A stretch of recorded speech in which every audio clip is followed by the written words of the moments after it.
Roman 3 notes to the historical sketch. 1. Tribal synonymy, page 15.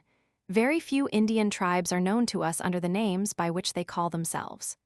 One reason for this is the fact that the whites have usually heard of a tribe from its neighbors, speaking other languages, before coming upon the tribe itself.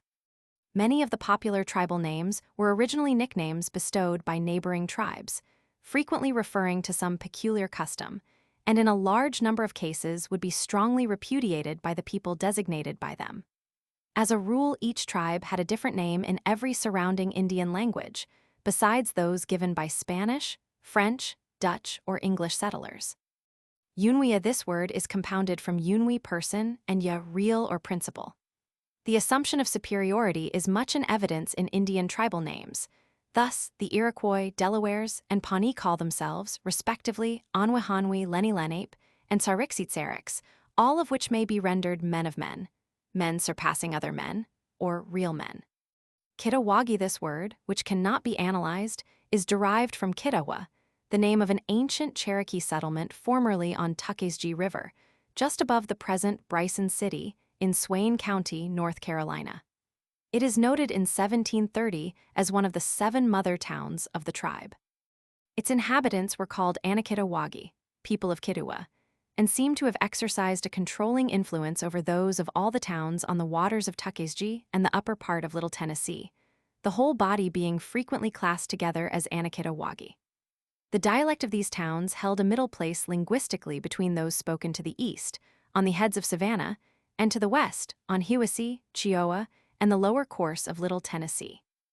In various forms, the word was adopted by the Delawares, Shawano, and other northern Algonquian tribes as a synonym for Cherokee, probably from the fact that the Kituwa people guarded the Cherokee northern frontier.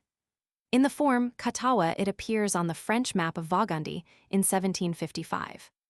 From a similarity of spelling, Schoolcraft incorrectly makes it a synonym for Catawba, while Brinton incorrectly asserts that it is an Algonquian term, fancifully rendered, inhabitants of the great wilderness. Among the Western Cherokee, it is now the name of a powerful secret society, which had its origin shortly before the War of the Rebellion. Cherokee, this name occurs in fully 50 different spellings. In the standard recognized form, which dates back at least to 1708, it is given name to counties in North Carolina, South Carolina, Georgia, and Alabama within the ancient territory of the tribe, and to as many as 20 other geographic locations within the United States. In the Eastern or Lower dialect, with which the English settlers first became familiar, the form is Tsaragi, whence we get Cherokee. In the other dialects, the form is Tsalagi. It is evidently foreign to the tribe, as is frequently the case in tribal names, and in all probability is of Choctaw origin, having come up from the south through the medium of the Mobilian trade jargon. It will be noted that De Soto, whose chroniclers first used the word, in the form Chalak, obtained his interpreters from the Gulf Coast of Florida. Fontanito, writing about the year 1575, mentions other inland tribes known to the natives of Florida under names which seem to be of Choctaw origin. For instance, the Kanagackle interpreted wicked people, the final part being apparently the Choctaw word Akla or Agula, people, which appears also in Pascagoula, Bayugula, and Pensacola Shetamasha Atacapa, and probably Biloxi, are also Choctaw names, although the tribes themselves are of other origins. As the Choctaw held much of the Gulf Coast and were the principal traders of that region, it was natural that explorers landing among them should adopt their names for the more remote tribes. The name seems to refer to the fact that the tribe occupied a cave country. In the Choctaw Lexicon of Allen Wright, 1880, page 87, we find Kaluk, a noun signifying a hole, cavity, pit, chasm, etc., and as an adjective signifying hollow. In the manuscript Choctaw Dictionary of Cyrus Byington, in the Library of the Bureau of American Ethnology, we find Chiluk, noun, a hole, cavity, hollow, pit, etc., with a statement that in its usual application it means a cavity or hollow, and not a hole through anything. As an adjective, the same form is given as signifying hollow, having a hole as edi chiluk, a hollow tree, a boha chiluk, an empty house, chiluk chukoa, to enter a hole. Other noun forms given are chuluk and a chiluk in the singular and chilukoa in the plural, all signifying hole, pit, or cavity. Verbal forms are chilukikbai, to make a hole, and chilukba, to open and form a fissure. In agreement with the genius of the Cherokee language, the root form of the tribal name takes nominal or verbal prefixes according to its connection with the rest of the sentence, and is declined, or rather conjugated, as follows. Singular first person, Tsaitsalagi, I am a Cherokee. Second person, Haitsalagi, thou art a Cherokee. Third person, Aitsalagi, he is a Cherokee. Dual first person, Estitsalagi, we too are Cherokee. Second person, Staitsalagi, you too are Cherokee. Third person, Anatsalagi, they too are Cherokee. Plural first person, Atsitsalagi, we several are Cherokee. Second person, Hitsitsalagi, you several are Cherokee. Third person, Anatsalagi, they several are Cherokee. It will be noticed that the third person dual and plural are alike. Oyatej Ranan, etc. The Iroquois Mohawk form is given by Hewitt as Oyataji Ranan, of which the root is yata, cave, O is the assertive prefix, G is the locative at, and Ranan is the tribal suffix, equivalent to English its or people. The word, which has several dialectic forms, signifies inhabitants of the cave country, or cave country people, rather than people who dwell in caves, as rendered by Schoolcraft. The same radix yata occurs also in the Iroquois name for the opossum, which is a burrowing animal. As is well known, the Allegheny region is peculiarly a cave country, the caves having been used by the Indians for burial and shelter purposes, as is proved by numerous remains found in them.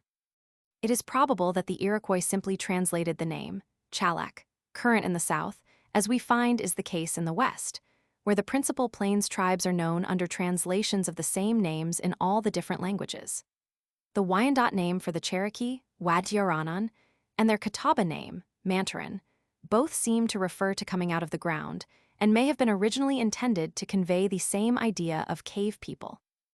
Rickahaken, this name is used by the German explorer, Lederer, in 1670 as the name of the people inhabiting the mountains to the southwest of the Virginia settlements. On his map, he puts them in the mountains on the southern headstreams of Roanoke River in western North Carolina.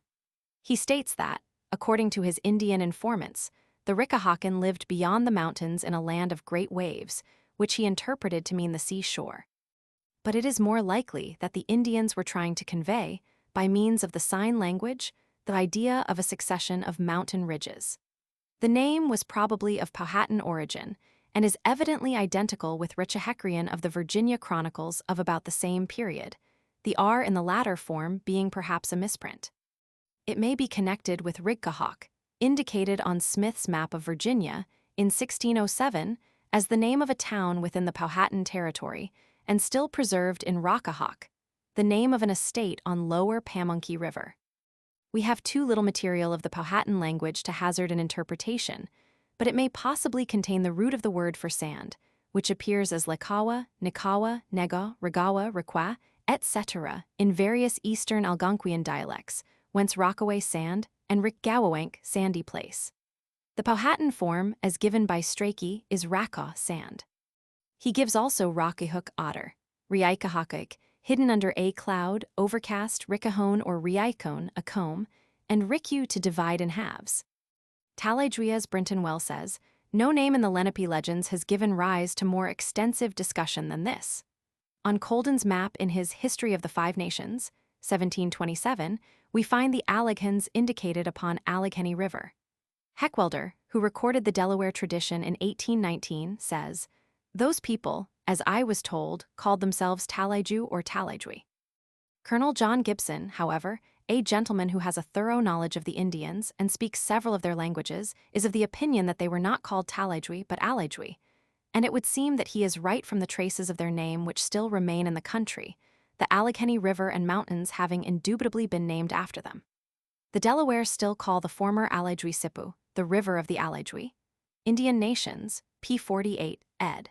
1876. Loskiel, writing on the authority of Zeisberger, says that the Delawares knew the whole country drained by the Ohio under the name of Alajuanink, meaning the land in which they arrived from distant places, basing his interpretation upon an etymology compounded from tally or alley there aiku to that place, and uak they go with a locative final.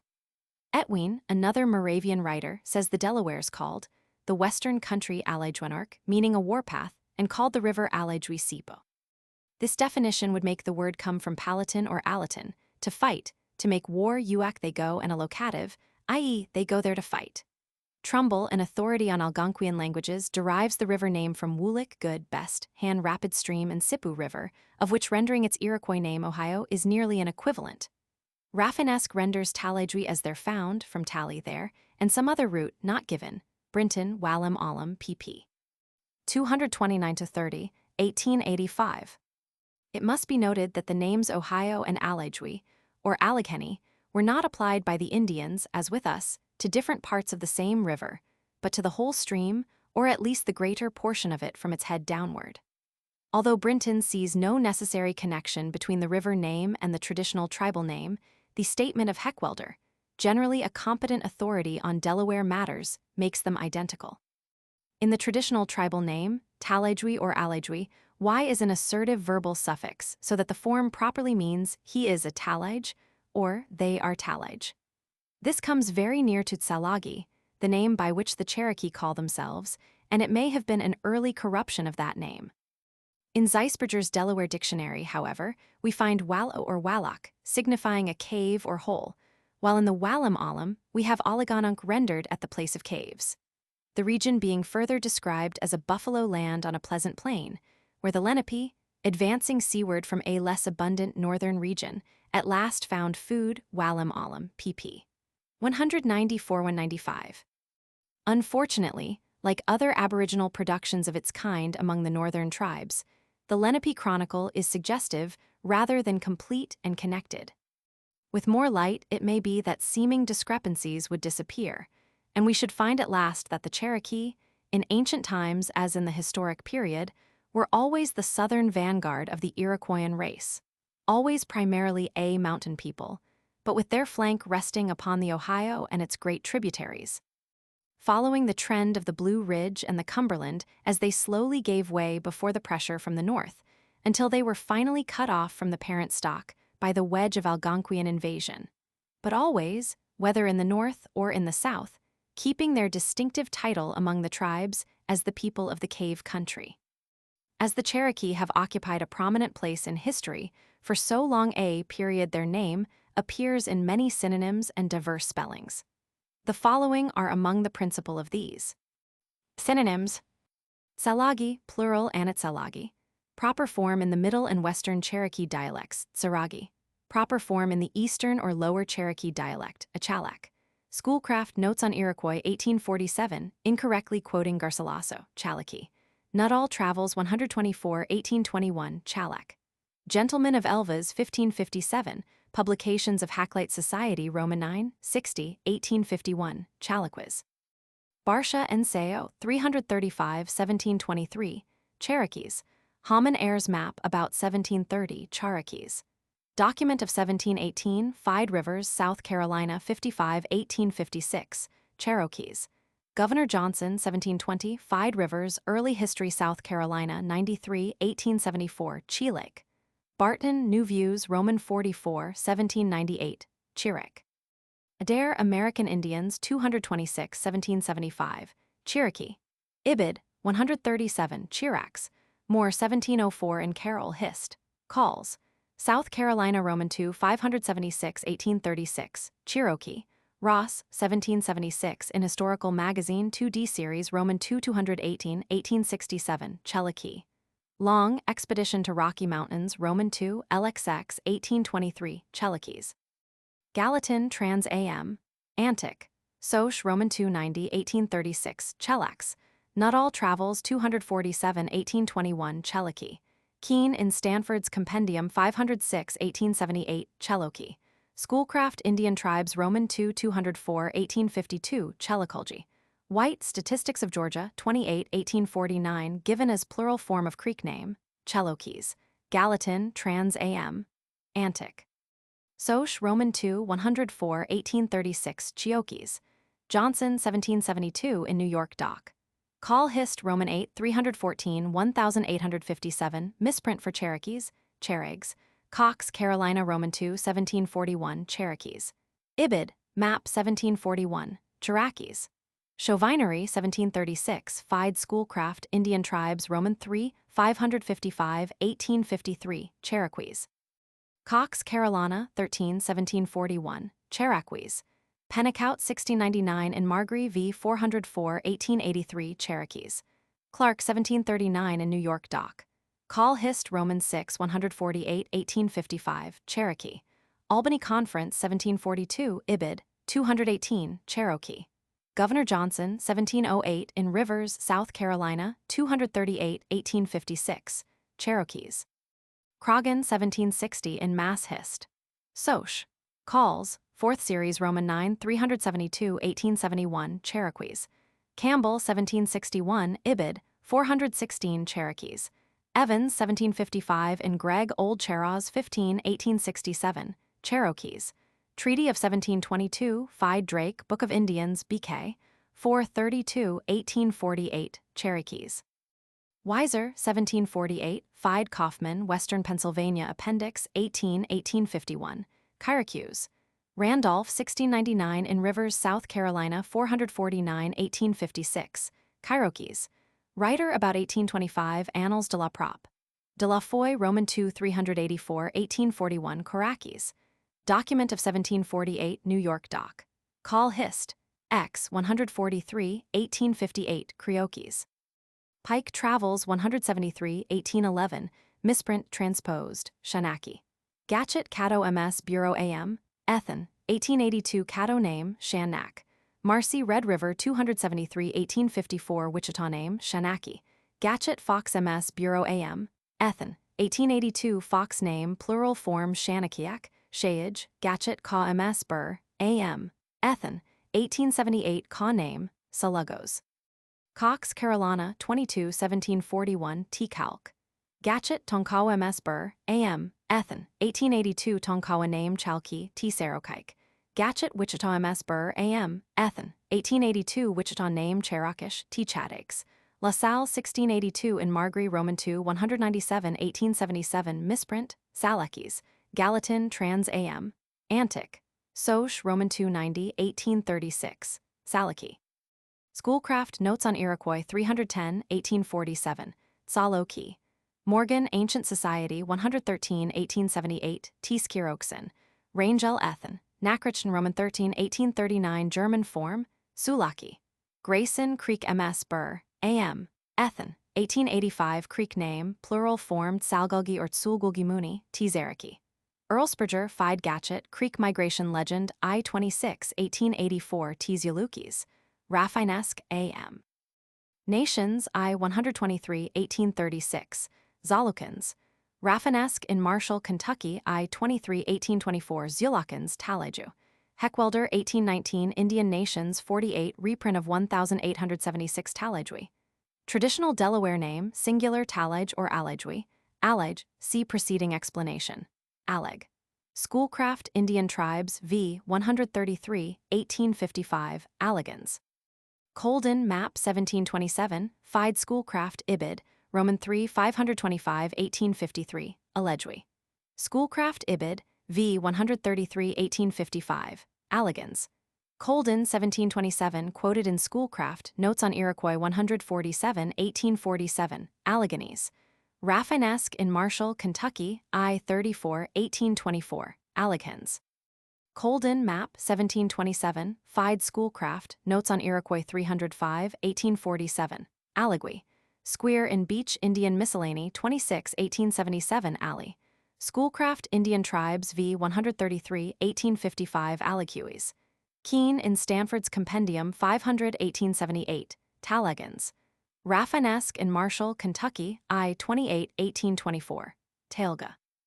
Brinton, Wallam Alam, 201, 1885, Talajwi. Schoolcraft, Indian Tribes, Roman II, 36, 1852, Talegui. Raffinesque, Fide Mercer, Lenape Stone, 90, 1885, Talagui.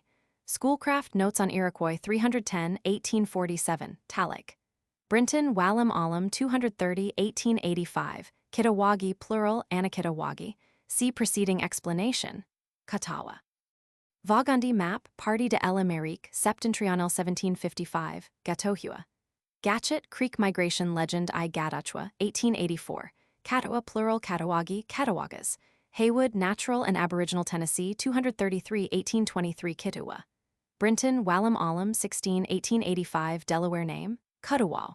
Opamut, 1791 Fide Brinton, Ibid. 16 Mohican name, Oyatedranan.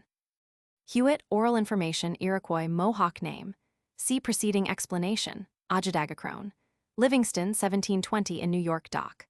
Call Hist. V. 567 1855 Onde Donwas.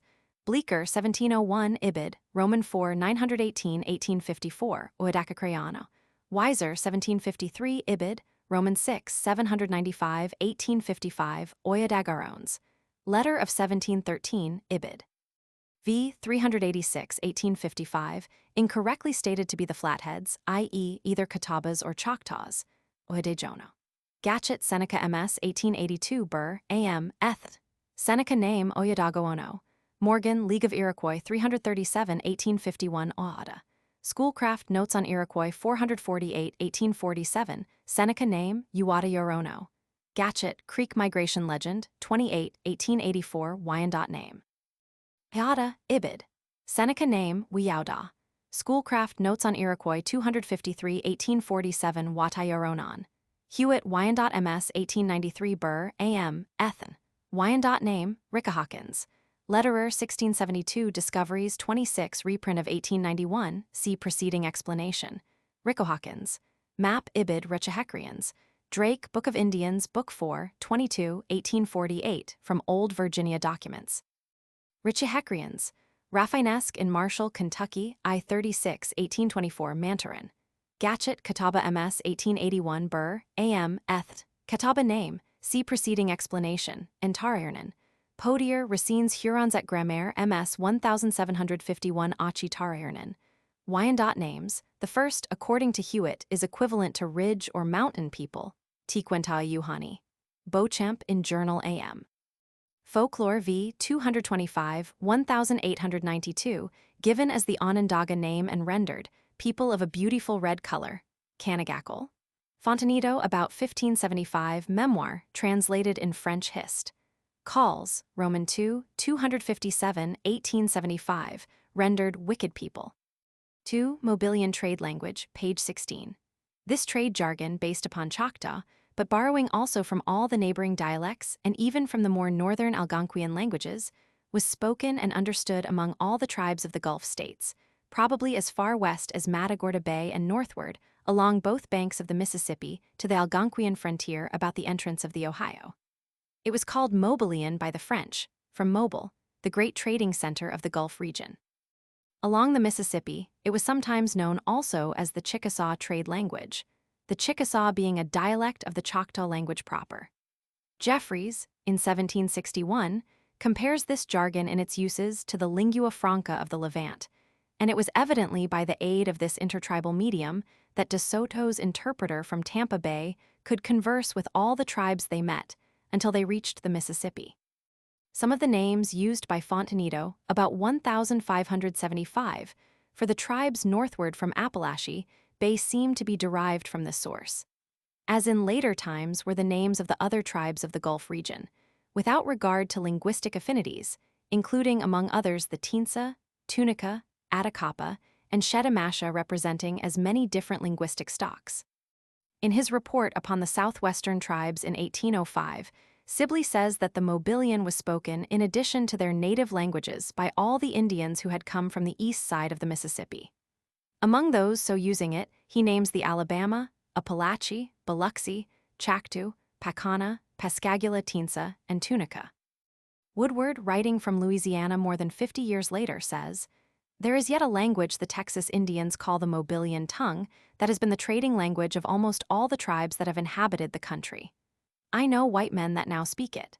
There is a man now living near me that is 50 years of age, raised in Texas, that speaks the language well. It is a mixture of Creek, Choctaw, Chickasay, Natchez, and Appalache. Reminiscences, 79. For further information, see also Gatchett, Creek Migration Legend, and Sibley, Report. The Mobilian trade jargon was not unique of its kind. In America, as in other parts of the world, the common necessities of intercommunication have resulted in the formation of several such mongrel dialects, prevailing, sometimes over wide areas. In some cases, also, the language of a predominant tribe serves as the common medium for all the tribes of a particular region. In South America, we find the Lingua Geral, based upon the Tupi language, understood for everyday purposes by all the tribes of the immense central region from Guyana to Paraguay, including almost the whole Amazon basin. On the northwest coast, we find the well-known Chinook jargon, which takes its name from a small tribe formerly residing at the mouth of the Columbia, in common use among all the tribes from California far up into Alaska, and eastward to the Great Divide of the Rocky Mountains. In the southwest, the Navajo-Apache language is understood by nearly all the Indians of Arizona and New Mexico, while on the plains, the Sioux language in the north and the Comanche in the south hold almost the same position.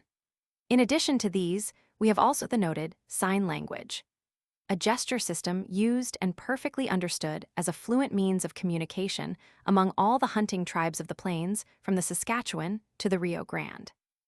3. Dialects, page 17. The linguistic affinity of the Cherokee and Northern Iroquoian dialects, although now well established, is not usually obvious on the surface, but requires a close analysis of words, with a knowledge of the laws of phonetic changes to make it appear. The superficial agreement is perhaps most apparent between the Mohawk and the Eastern Lower Cherokee dialects, as both of these lack the labials entirely and use R instead of L in the short table given below. The Iroquois words are taken, with slight changes in the alphabet used from Hewitt's manuscripts, the Cherokee from those of the author. Mohawk Cherokee Eastern. Person Angwi, Yunwi Fire Atsura, Atsila Waterawa, Ama.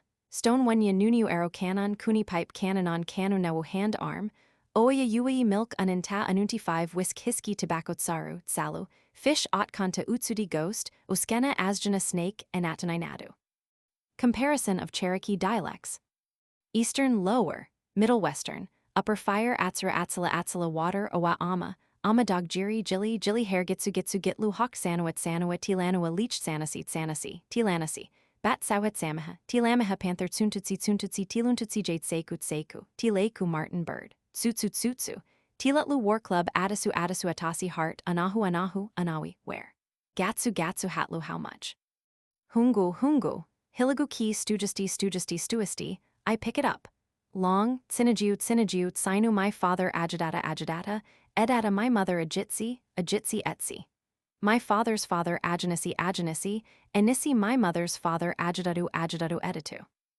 It will be noted that the Eastern and Middle dialects are about the same, excepting for the change of L to R, and the entire absence of the labial M from the Eastern dialect, while the Western differs considerably from the others, particularly in the greater frequency of the liquid L and the softening of the guttural G, the changes tending to render it the most musical of all the Cherokee dialects. It is also the standard literary dialect. In addition to these three principal dialects, there are some peculiar forms and expressions in use by a few individuals, which indicate the former existence of one or more other dialects, now too far extinct to be reconstructed. As in most other tribes, the ceremonial forms used by the priesthood are so filled with archaic and figurative expressions as to be almost unintelligible to the laity. 4. Iroquoian tribes and migrations, p. 17. The Iroquoian stock, taking its name from the celebrated Iroquois Confederacy, consisted formerly of from 15 to 20 tribes, speaking nearly as many different dialects, and including, among others, the following.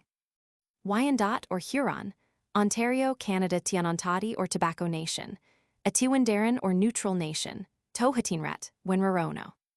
Mohawk, Iroquois or Five Nations, New York, Oneida, Onondaga, Cayuga, Seneca. Erie, Northern Ohio, etc. Conestoga or Susquehanna, Southern Pennsylvania and Maryland. Nottoway, Southern Virginia, Mehuron. Tuscarora, Eastern North Carolina. Cherokee, Western Carolina, etc. Tradition and history alike point to the St. Lawrence region as the early home of this stock. Upon this point, all authorities concur. Says Hale, in his paper on Indian migrations, p. 4, the constant tradition of the Iroquois represents their ancestors as emigrants from the region north of the Great Lakes, where they dwelt in early times with their Huron brethren. This tradition is recorded with much particularity by Cadwallader Colden, Surveyor General of New York, who in the early part of the last century composed his well-known History of the Five Nations. It is told in a somewhat different form by David Cusick, the Tuscarora historian, in his Sketches of Ancient History of the Six Nations, and it is repeated by Mr. L. H. Morgan in his now classical work, The League of the Iroquois, for which he procured his information chiefly among the Senecas. Finally, as we learn from the narrative of the Wyandot Indian, Peter Clark, in his book entitled Origin and Traditional History of the Wyandots, the belief of the Hurons accords in this respect with that of the Iroquois. Both point alike to the country immediately north of the St. Lawrence, and especially to that portion of it lying east of Lake Ontario, as the early home of the Huron-Iroquois nations. Nothing is known of the traditions of the Conestoga or the Nottoway, but the tradition of the Tuscarora, as given by Cusick and other authorities, makes them a direct offshoot from the northern Iroquois, with whom they afterward reunited. The traditions of the Cherokee also, as we have seen, bring them from the north, thus completing the cycle. The striking fact has become evident that the course of migration of the Huron-Cherokee family has been from the northeast to the southwest, that is, from eastern Canada, on the lower St. Lawrence, to the mountains of northern Alabama. Hale, Indian Migrations, p. 11. The retirement of the northern Iroquoian tribes from the St. Lawrence region was due to the hostility of their Algonquian neighbors, by whom the Hurons and their allies were forced to take refuge about Georgian Bay and the head of Lake Ontario, while the Iroquois proper retreated to central New York. In 1535, Cartier found the shores of the river from Quebec to Montreal occupied by an Iroquoian people. But on the settlement of the country, 70 years later, the same region was found in possession of Algonquian tribes. The Confederation of the Five Iroquois Nations, probably about the year 1540, enabled them to check the Algonquian invasion and to assume the offensive. Linguistic and other evidence shows that the separation of the Cherokee from the parent stock must have far antedated this period. 5 Wallam Allam p. 18. The name signifies red score, from the Delaware Wallam, painted, more particularly painted red, and Allam, a score tally mark. The Wallam Allam was first published in 1836 in a work entitled The American Nations by Constantine Samuel Rafinesque, a versatile and voluminous, but very erratic, French scholar who spent the latter half of his life in this country, dying in Philadelphia in 1840.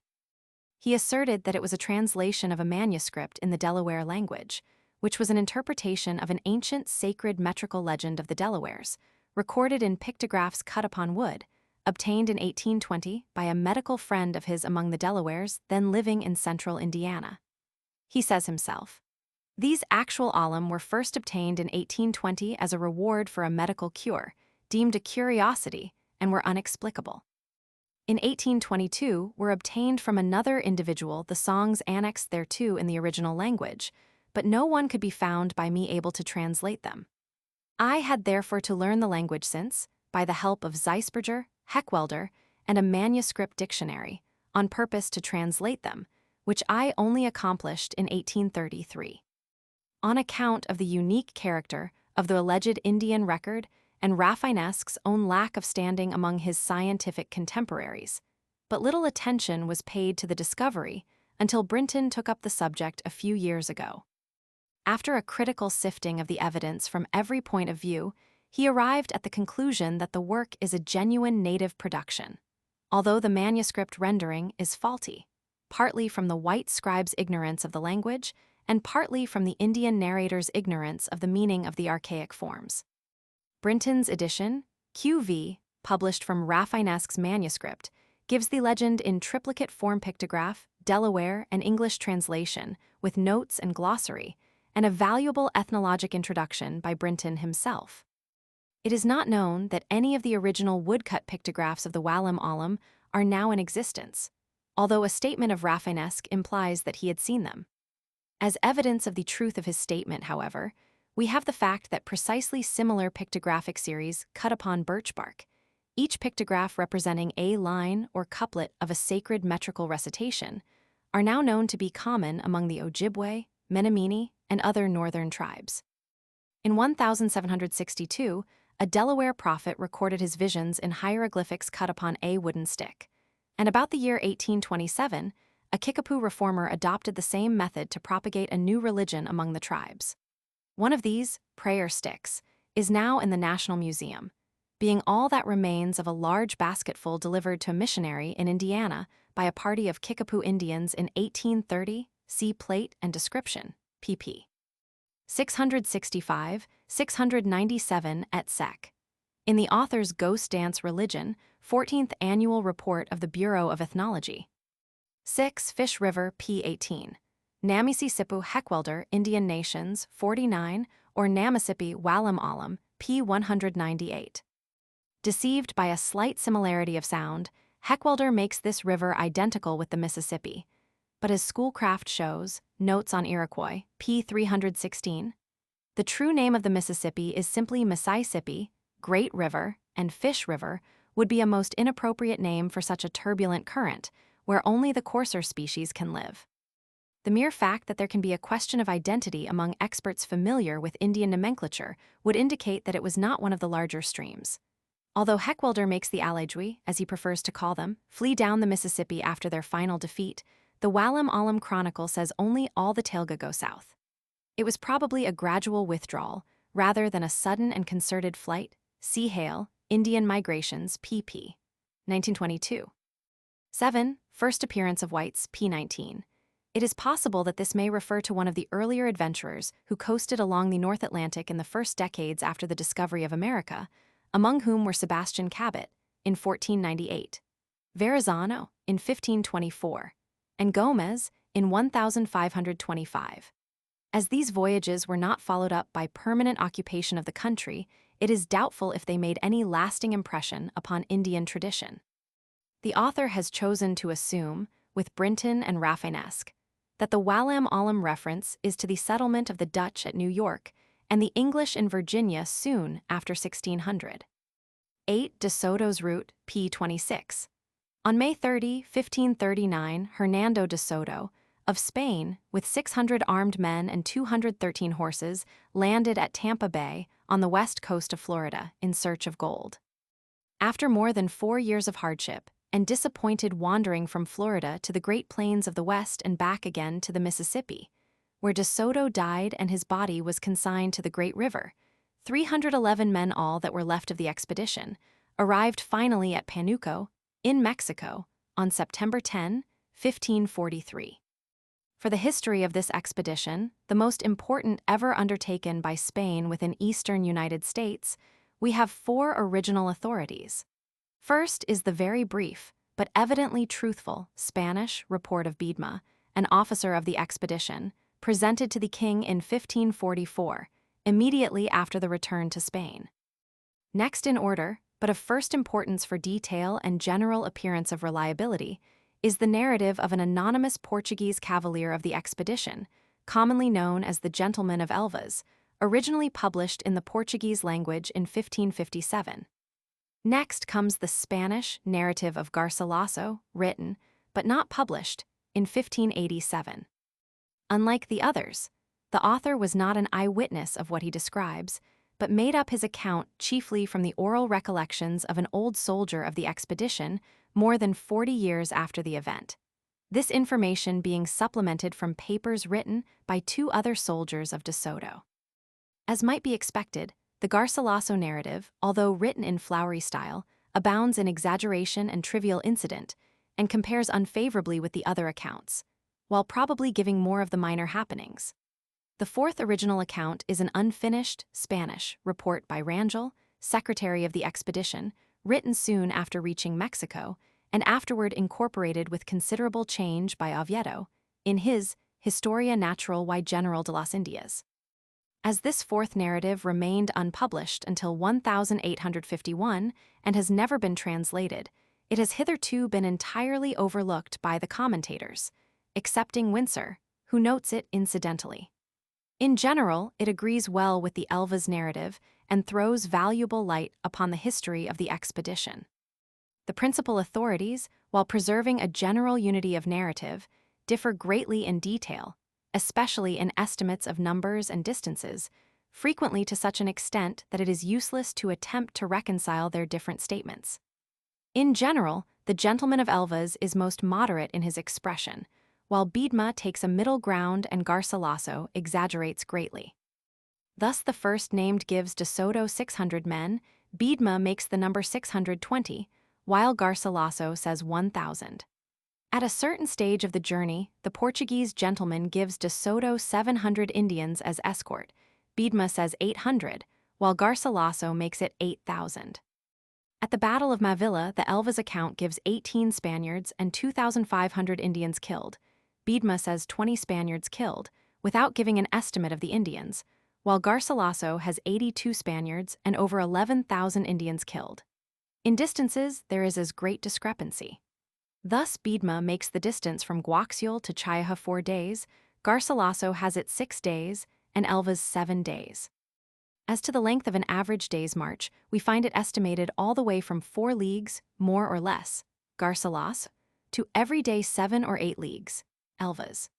In another place, the Elvas chronicler states that they usually made 5 or 6 leagues a day through inhabited territories, but that in crossing uninhabited regions as that between Canasagua and Chayaha, they marched every day as far as possible for fear of running out of provisions. One of the most glaring discrepancies appears in regard to the distance between Chayaha and Cost. Both the Portuguese writer and Garcilaso put Chayaha upon an island estate, which in itself is at variance with any present conditions, but while the former makes the island a fraction over a league in length, the latter says that it was 5 leagues long. The next town was Cost, which Garcilaso puts immediately at the lower end of the same island, while the Portuguese gentleman represents it as 7 days distant, although he himself has given the island the shorter length. Notwithstanding a deceptive appearance of exactness, especially in the Elvas and Rangel narratives, which have the form of a daily journal, the conclusion is irresistible that much of the record was made after dates had been forgotten, and the sequence of events had become confused. Considering all the difficulties, dangers, and uncertainties that constantly beset the expedition, it would be too much to expect the regularity of a ledger, and it is more probable that the entries were made, not from day to day, but at irregular intervals as opportunity presented at the several resting places. The story must be interpreted in the light of our later knowledge of the geography and ethnology of the country traversed. Each of the 3 principal narratives has passed through translations and later editions of more or less doubtful fidelity to the original, the English edition in some cases being itself a translation from an earlier French or Dutch translation.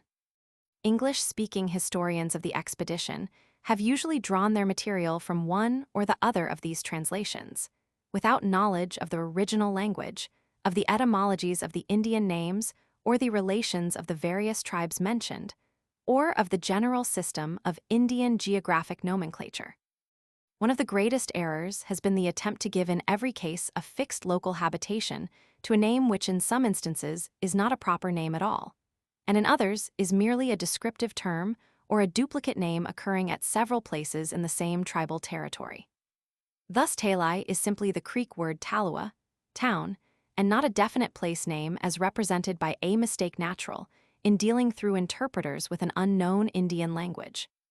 Talais and Talamuchis are respectively Old Town and New Town in Creek, and there can be no certainty that the same names were applied to the same places a century later. Canasagua is a corruption of a Cherokee name, which occurs in at least 3 other places in the old Cherokee country, in addition to the one mentioned in the narrative, and almost every old Indian local name was thus repeated several times, as in the case of such common names as Short Creek, Whitewater, Richmond, or Lexington among ourselves. The fact that only one name of the set has been retained on the map does not prove its identity with the town of the old chronicle. Again, such loose terms as a large river, a beautiful valley, have been assumed to mean something more definitely localized than the wording warrants. The most common error in translation has been the rendering of the Spanish despoblado as desert. There are no deserts in the Gulf states, and the word means simply an uninhabited region, usually the debatable strip between 2 tribes. There have been many attempts to trace De Soto's route. As nearly every historian who has written of the southern states has given attention to this subject, it is unnecessary to enumerate them all. Of some 30 works consulted by the author, in addition to the original narratives already mentioned, not more than 2 or 3 can be considered as speaking with any authority, the rest simply copying from these without investigation. The first attempt to locate the route definitely was made by Meek, Romantic Passages, etc. in 1839, reprinted in 1857, his conclusions being based upon his general knowledge of the geography of the region. In 1851, Pickett tried to locate the route, chiefly, he asserts, from Indian tradition as related by mixed bloods. How much dependence can be placed upon Indian tradition as thus interpreted 3 centuries after the event it is unnecessary to say. Both these writers have brought De Soto down the Coosa River, in which they have been followed without investigation by Irving, Shea, and others, but none of these was aware of the existence of a Suwali tribe, or correctly acquainted with the Indian nomenclature of the upper country, or of the Creek country as so well summarized by Gatchett in his Creek migration legend. They are also mistaken in assuming that only De Soto passed through the country, whereas we now know that several Spanish explorers and numerous French adventurers traversed the same territory, the latest expeditions of course being freshest in Indian memory. Jones in his De Soto's March Through Georgia simply dresses up the earlier statements in more literary style, sometimes changing surmises to positive assertions without mentioning his authorities. Maps of the supposed route, all bringing De Soto down the Coosa instead of the Chattahoochee, have been published in Irving's Conquest of Florida, the Hakluyt Society's edition of the Gentleman of Elva's account, and in Buckingham Smith's translation of the same narrative, as well as in several other works. For the eastern portion, with which we have to deal, all of these are practically duplicates of one another. On several old Spanish and French maps, the names mentioned in the narrative seem to have been set down merely to fill space, without much reference to the text of the chronicle. For a list and notices of principal writers who have touched upon this subject, see the appendix to Shea's chapter on ancient Florida, in Winsor's Narrative and Critical History of America, Roman II, Boston, 1886. We shall speak only of that part of the route which lay near the Cherokee Mountains. The first location which concerns us in the narrative is Coffatachequi, the town from which De Soto set out for the Cherokee country. The name appears variously as Coffatachequi, Rangel, Coffatacheek, Beedma, Coffatachequi Garcilas, Cutafachequi by transposition Elvas, Kofdak Vandera, Catafacheek, Williams, and Cossatachequi, misprint, Brooks MSS, and the Spaniards first heard of the region as Upaha from a tribe farther to the south. The correct form appears to be that first given, which Gatchett, from later information than that quoted in his Creek migration legend, makes a Hitchite word about equivalent to Dogwood Town, from Kofi, Dogwood, Kafita, Dogwood Thicket, and Chickie, house, or collectively, town. McCulloch puts the town upon the headwaters of the Ocmulgee. Williams locates it on the Chattahoochee, Gallatin on the Oconee or the Savannah, Meek and Monette, following him, probably in the fork of the Savannah and the Broad. Pickett, with Jones and others following him, at Silver Bluff on the east-north bank of the Savannah in Barnwell County, South Carolina, about 25 miles by water below the present Augusta. It will thus be seen that at the very outset of our inquiry, the commentators differ by a distance equal to more than half the width of the state of Georgia. It will suffice here to say, without going into the argument, that the author is inclined to believe that the Indian town was on or near Silver Bluff, which was noted for its extensive ancient remains as far back as Bartram's time, Travels, 313, and where the noted George Galphin established a trading post in 1736. The original site has since been almost entirely worn away by the river. According to the Indians of Coffatachequi, the town, which was on the farther north bank of the stream, was 2 days' journey from the sea, probably by canoe, and the sailors with the expedition believed the river to be the same one that entered at St. Helena, which was a very close guess. The Spaniards were shown here European articles which they were told had been obtained from white men who had entered the river's mouth many years before. These they conjectured to have been the men with Island, who had landed on that coast in 1520 and again in 1524.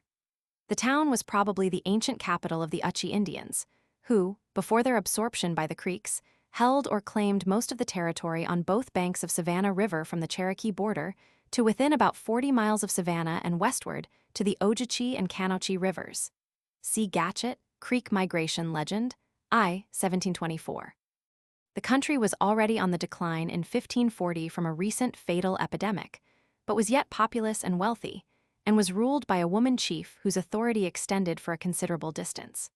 The town was visited also by Pardo in 1567 and again by Torres in 1628, when it was still a principal settlement, as rich in pearls as in De Soto's time. Brooks, MSS, in the archives of the Bureau of American Ethnology. Somewhere in southern Georgia, De Soto had been told of a rich province called Coosa, the Creek country toward the northwest. At Coffatachaqui he again heard of it, and of one of its principal towns called Cheha, as being 12 days inland. Although on first hearing of it he had kept on in the other direction in order to reach Coffatachaqui, he now determined to go there, and made the queen a prisoner to compel her to accompany him a part of the way as guide. Coca province was, though he did not know it, almost due west, and he was in haste to reach it in order to obtain corn, as his men and horses were almost worn out from hunger. It is apparent, however, that the unwilling queen, afraid of being carried beyond her own territories, led the Spaniards by a roundabout route in the hope of making her escape, as she finally did, or perhaps of leaving them to starve and die in the mountains, precisely the trick attempted by the Indians upon another Spanish adventurer, Coronado, entering the Great Plains from the Pacific coast in search of golden treasure in the same year. Instead, therefore, of recrossing the river to the westward, the Spaniards, guided by the captive queen, took the direction of the north, La Vuelta del Norte Biedma, and after passing through several towns subject to the queen, came in 7 days to the province of Chalac. Elvas, Garcilaso, and Rangel agree upon the spelling, but the last named makes the distance only 2 days from Coffatachaqui. Biedma does not mention the country at all.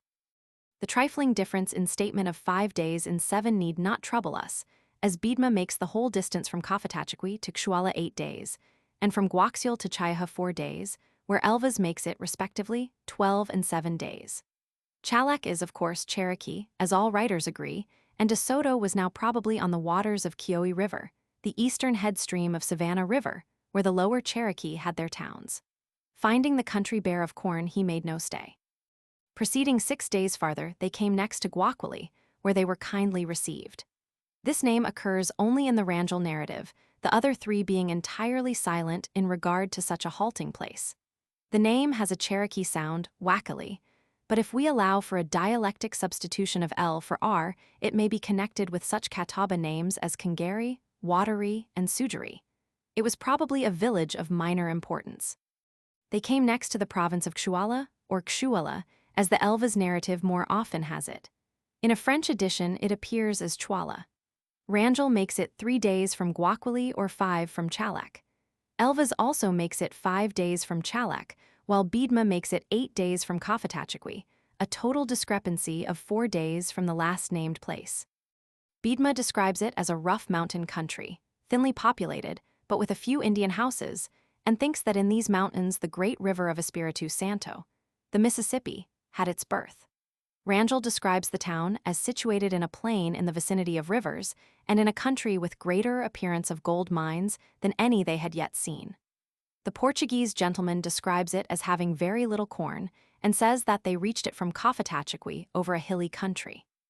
In his final chapter, he states that the course from Coffatachaqui to this place was from south to north, thus agreeing with Biedma. According to Garcilaso, pp. 130-6137, it was 50 leagues by the road along which the Spaniards had come from Coffatachaqui to the first valley of the province of Xhuala, with but few mountains on the way, and the town itself was situated close under a mountain, a la falda de una sierra, beside a small but rapid stream which formed the boundary of the territory of Coffatachaqui in this direction. From Rangel, we learn that on the same day after leaving this place for the next province, the Spaniards crossed a very high mountain ridge, Una Sierra Muy Alta. Without mentioning the name, Pickett, 1851, refers to Xhuala as a town in the present Habersham County, Georgia, but gives no reason for this opinion. Rye and Irving, of the same date, arguing from a slight similarity of name, think it may have been on the site of a former Cherokee town, Qualichi, on the head of Chattahoochee River in Georgia. The resemblance, however, is rather far-fetched, and moreover this same name is found on Kiowa River in South Carolina. Jones, De Soto in Georgia, 1880, interprets Garcilasso's description to refer to Nacoochee Valley, Habersham County, which should be White County and the neighboring Mount Yana, overlooking the fact that the same description of mountain, valley, and swift-flowing stream might apply equally well to any one of 20 other localities in this southern mountain country. With direct contradiction, Garcilaso says that the Spaniards rested here 15 days because they found provisions plentiful, while the Portuguese gentleman says that they stopped but 2 days because they found so little corn. Rangel makes them stop 4 days and says they found abundant provisions and assistance. However that may have been, there can be no question of the identity of the name. As the province of Chalak is the country of the Cherokee, so the province of Xhuala is the territory of the Suwali or Serra Indians, better known later as Cherokee, who lived in early times in the Piedmont country about the head of Broad River in North Carolina, adjoining the Cherokee, who still remember them under the name of Anasuwali. A principal trail to their country from the west led up Swannanoa River and across the gap which, for this reason, was known to the Cherokee as Suwalinana, Suwali Trail, corrupted by the whites to Swannanoa. Lederer, who found them in the same general region in 1670, calls this gap the Xhuala Pass, and the neighboring mountains the Serra Mountains, which, he says, the Spaniards make Xhuala. They afterwards shifted to the north and finally returned and were incorporated with the Catawba, C. Mooney, Siwan Tribes of the East, Bulletin of the Bureau of Ethnology, 1894. Up to this point, the Spaniards had followed a north course from Cofetachequi, Biedma, and Elvas, but they now turned to the west, Elvas' final chapter. On the same day on which they left Xhuala, they crossed a very high mountain ridge and descended the next day to a wide meadow bottom, Savannah, through which flowed a river which they concluded was a part of the Espiritu Santo, the Mississippi, Rangel. Biedma speaks of crossing a mountain country and mentions the river, which he also says they thought to be a tributary of the Mississippi. Garcilaso says that this portion of their route was through a mountain country without inhabitants, despoblado, and the Portuguese gentleman describes it as being over very rough and high ridges. In 5 days of such travel for a wonder, all the narratives agree they came to Guaxial. This is the form given by Garcilaso and the gentleman of Elvas. Biedma has Guasula and Rangel Guasili or Guasuli. The translators and commentators have given us such forms as Guachul, Quaxiul, Quaxala, and Quexil. According to the Spanish method of writing Indian words, the name was pronounced Washule or Wasuli, which has a Cherokee sound, although it cannot be translated. Buckingham Smith Narratives p. 222 hints that the Spaniards may have changed Guasili to Guasiul because of the similarity of the latter form to a town name in southern Spain. Such corruptions of Indian names are of frequent occurrence. Garcilaso speaks of it as a province and town, while Biedma and Rangel call it simply a town, pueblo. Before reaching this place, the Indian queen had managed to make her escape. All the chroniclers tell of the kind reception which the Spaniards met here, but the only description of the town itself is from Garcilaso, who says that it was situated in the midst of many small streams which came down from the mountains roundabout, that it consisted of 300 houses, which is probably an exaggeration, though it goes to show that the village was of considerable size, and that the chief's house, in which the principal officers were lodged, was upon a high hill, un Cerro Alto, around which was a roadway, pasadero, wide enough for 6 men to walk abreast. By the chief's house, we are to understand the town house, while from various similar references in other parts of the narrative, there can be no doubt that the hill, upon which it stood, was an artificial mound. In modern Spanish writing, such artificial elevations are more often called lomas, but these early adventurers may be excused for not noting the distinction. Issuing from the mountains round about the town were numerous small streams, which united to form the river, which the Spaniards henceforth followed from here down to Chayaha, where it was as large as the Guadalquivir at Sevilla, Garcilaso. Deceived by the occurrence in the Portuguese narrative of the name Canasagua, which they assumed could belong in but one place, earlier commentators have identified this river with the Coosa, Pickett putting Guaxiul somewhere upon its upper waters, while Jones improves upon this by making the site identical, or very nearly so, with Coosawati Old Town, in the southeastern corner of Murray County, Georgia. As we shall show, however, the name in question was duplicated in several states, and a careful study of the narratives, in the light of present knowledge of the country, makes it evident that the river was not the Coosa, but the Chattahoochee. Turning our attention once more to Xhuala, the most northern point reached by De Soto, we have seen that this was the territory of the Suwala or Sarah Indians, in the eastern foothills of the Alleghenies, about the headwaters of Broad and Catawba rivers in North Carolina.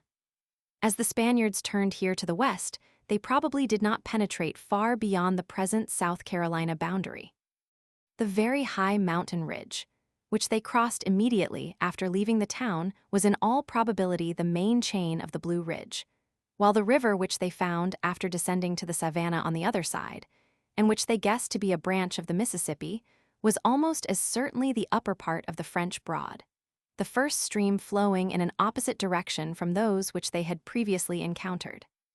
They may have struck it in the neighborhood of Hendersonville or Brevard, there being two gaps, passable for vehicles, in the main ridge eastward from the first-named town. The uninhabited mountains through which they struggled for several days on their way to Chaiaha and Coca, the Creek country in the southwest, were the broken ridges in which the Savannah and the Little Tennessee have their sources, and if they followed an Indian trail, they may have passed through the Rabun Gap near the present Clayton, Georgia.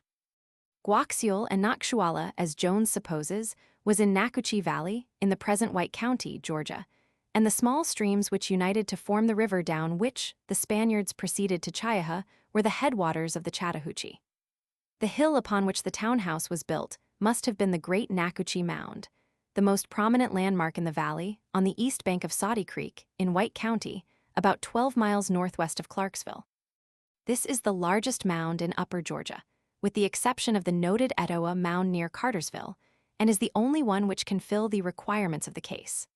There are but two considerable mounds in western North Carolina, that at Franklin and a smaller one on Oconaluftee River, on the present East Cherokee Reservation. And as both of these are on streams flowing away from the Creek country, this fact alone would bar them from consideration. The only large mounds in Upper Georgia are this one at Nacoochee and the group on the Etowah River near Cartersville.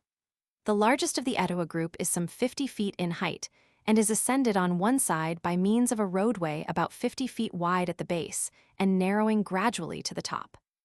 Had this been the mound of the narrative, it is hardly possible that the chronicler would have failed to notice also the two other mounds of the group, or the other one on the opposite side of the river, each of these being from 20 to 25 feet in height, to say nothing of the great ditch a quarter of a mile in length which encircles the group.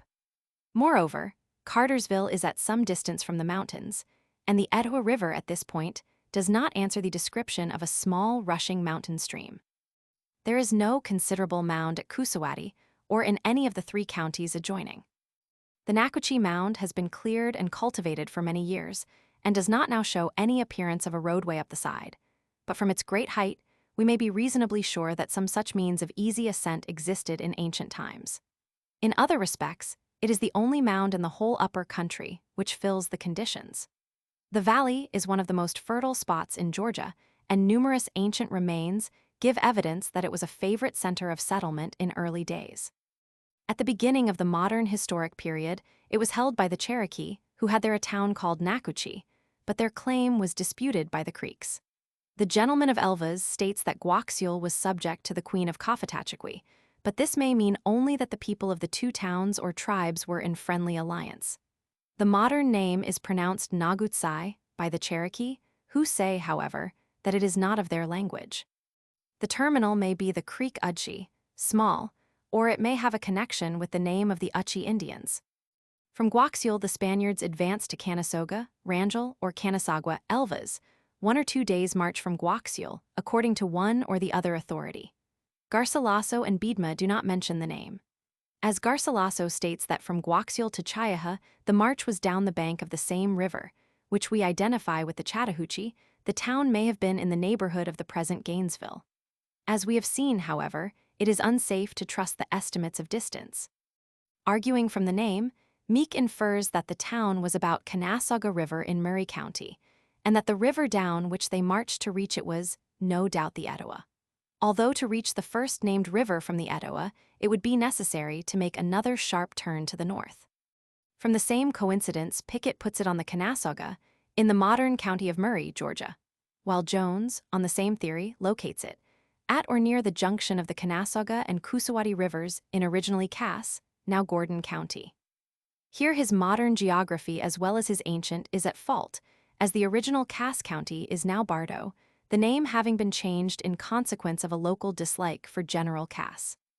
The whole theory of a march down the Coosa River rests upon this coincidence of the name. The same name, however, pronounced Gansagi by the Cherokee, was applied by them to at least 3 different locations within their old territory, while the one mentioned in the narrative would make the 4th. The others were 1 on Oostanala River, opposite the mouth of the Canasauga, where afterward was New Echota in Gordon County, Georgia; 2 on Canasauga Creek in McMinn County, Tennessee; 3 on Tuckasegee River, about 2 miles above Webster in Jackson County, North Carolina. At each of these places are remains of ancient settlement. It is possible that the name of Kennesaw Mountain, near Marietta, in Cobb County, Georgia, may be a corruption of Gansagi, and if so, the Canasagua of the narrative may have been somewhere in this vicinity on the Chattahoochee. The meaning of the name is lost. On leaving Canasagua, they continued down the same river which they had followed from Guaxial Garcilaso, and after traveling several days through an uninhabited, despoblado, country Elvas, arrived at Chayaha, which was subject to the great chief of Coca Elvas.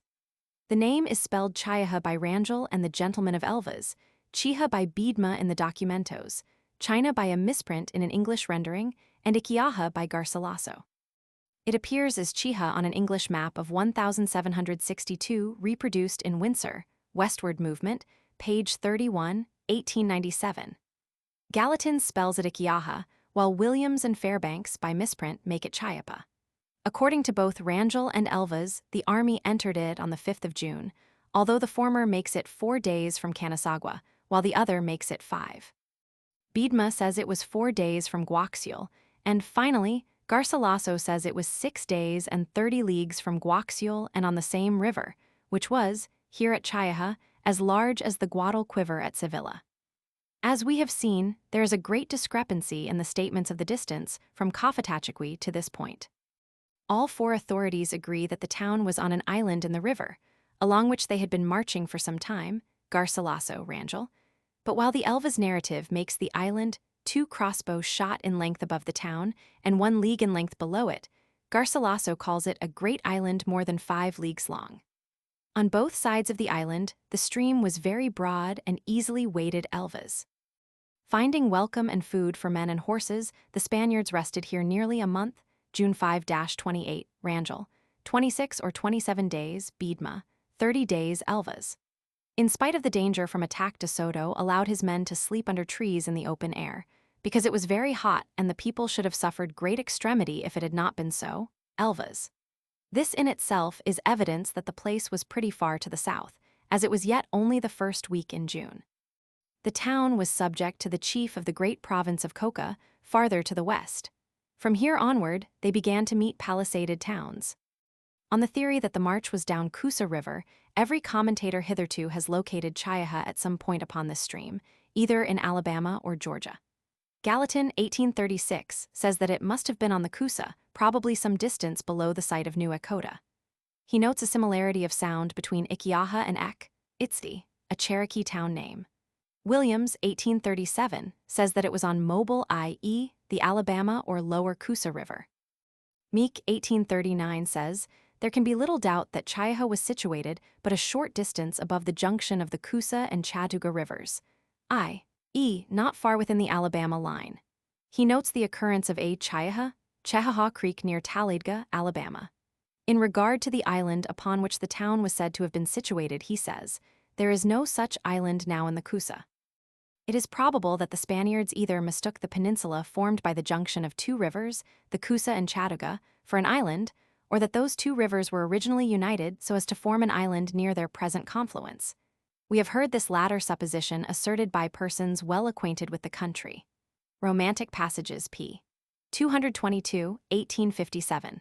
Monet, 1846, puts it on Etowah branch of the Coosa, probably in Floyd County, Georgia. Pickett, 1851, followed in turn by Irving, Jones, and Shea, locates it at the site of the modern Rome. The island is interpreted to mean the space between the two streams above the confluence. Pickett, as has been stated, bases his statements chiefly or entirely upon Indian traditions as obtained from half-breeds or traders. How much information can be gathered from such sources in regard to events that transpired 3 centuries before may be estimated by considering how much an illiterate mountaineer of the same region might be able to tell concerning the founding of the Georgia colony. Pickett himself seems to have been entirely unaware of the later Spanish expeditions of Pardo and de Luna through the same country, as he makes no mention of them in his History of Alabama, but ascribes everything to De Soto. Concerning Chaiha, he says, "The most ancient Cherokee Indians, whose tradition has been handed down to us through old Indian traders, disagree as to the precise place where De Soto crossed the Oostenaula to get over into the town of Chihasum, asserting that he passed over that river 7 miles above its junction with the Etowah, and that he marched from thence down to Chaiha, which all contend lay immediately at the confluence of the 2 rivers, while other ancient Indians asserted that he crossed, with his army, immediately opposite the town. But this is not very important. Coupling the Indian traditions with the account by Garcilaso, and that by the Portuguese eyewitness, we are inclined to believe the latter tradition that the expedition continued to advance down the western side of the Oostenaula until they halted in view of the mouth of the Etowah. De Soto, having arrived immediately opposite the great town of Chaiha, now the site of Rome, crossed the Oostenaula, etc. History of Alabama, p. 23, reprint 1896.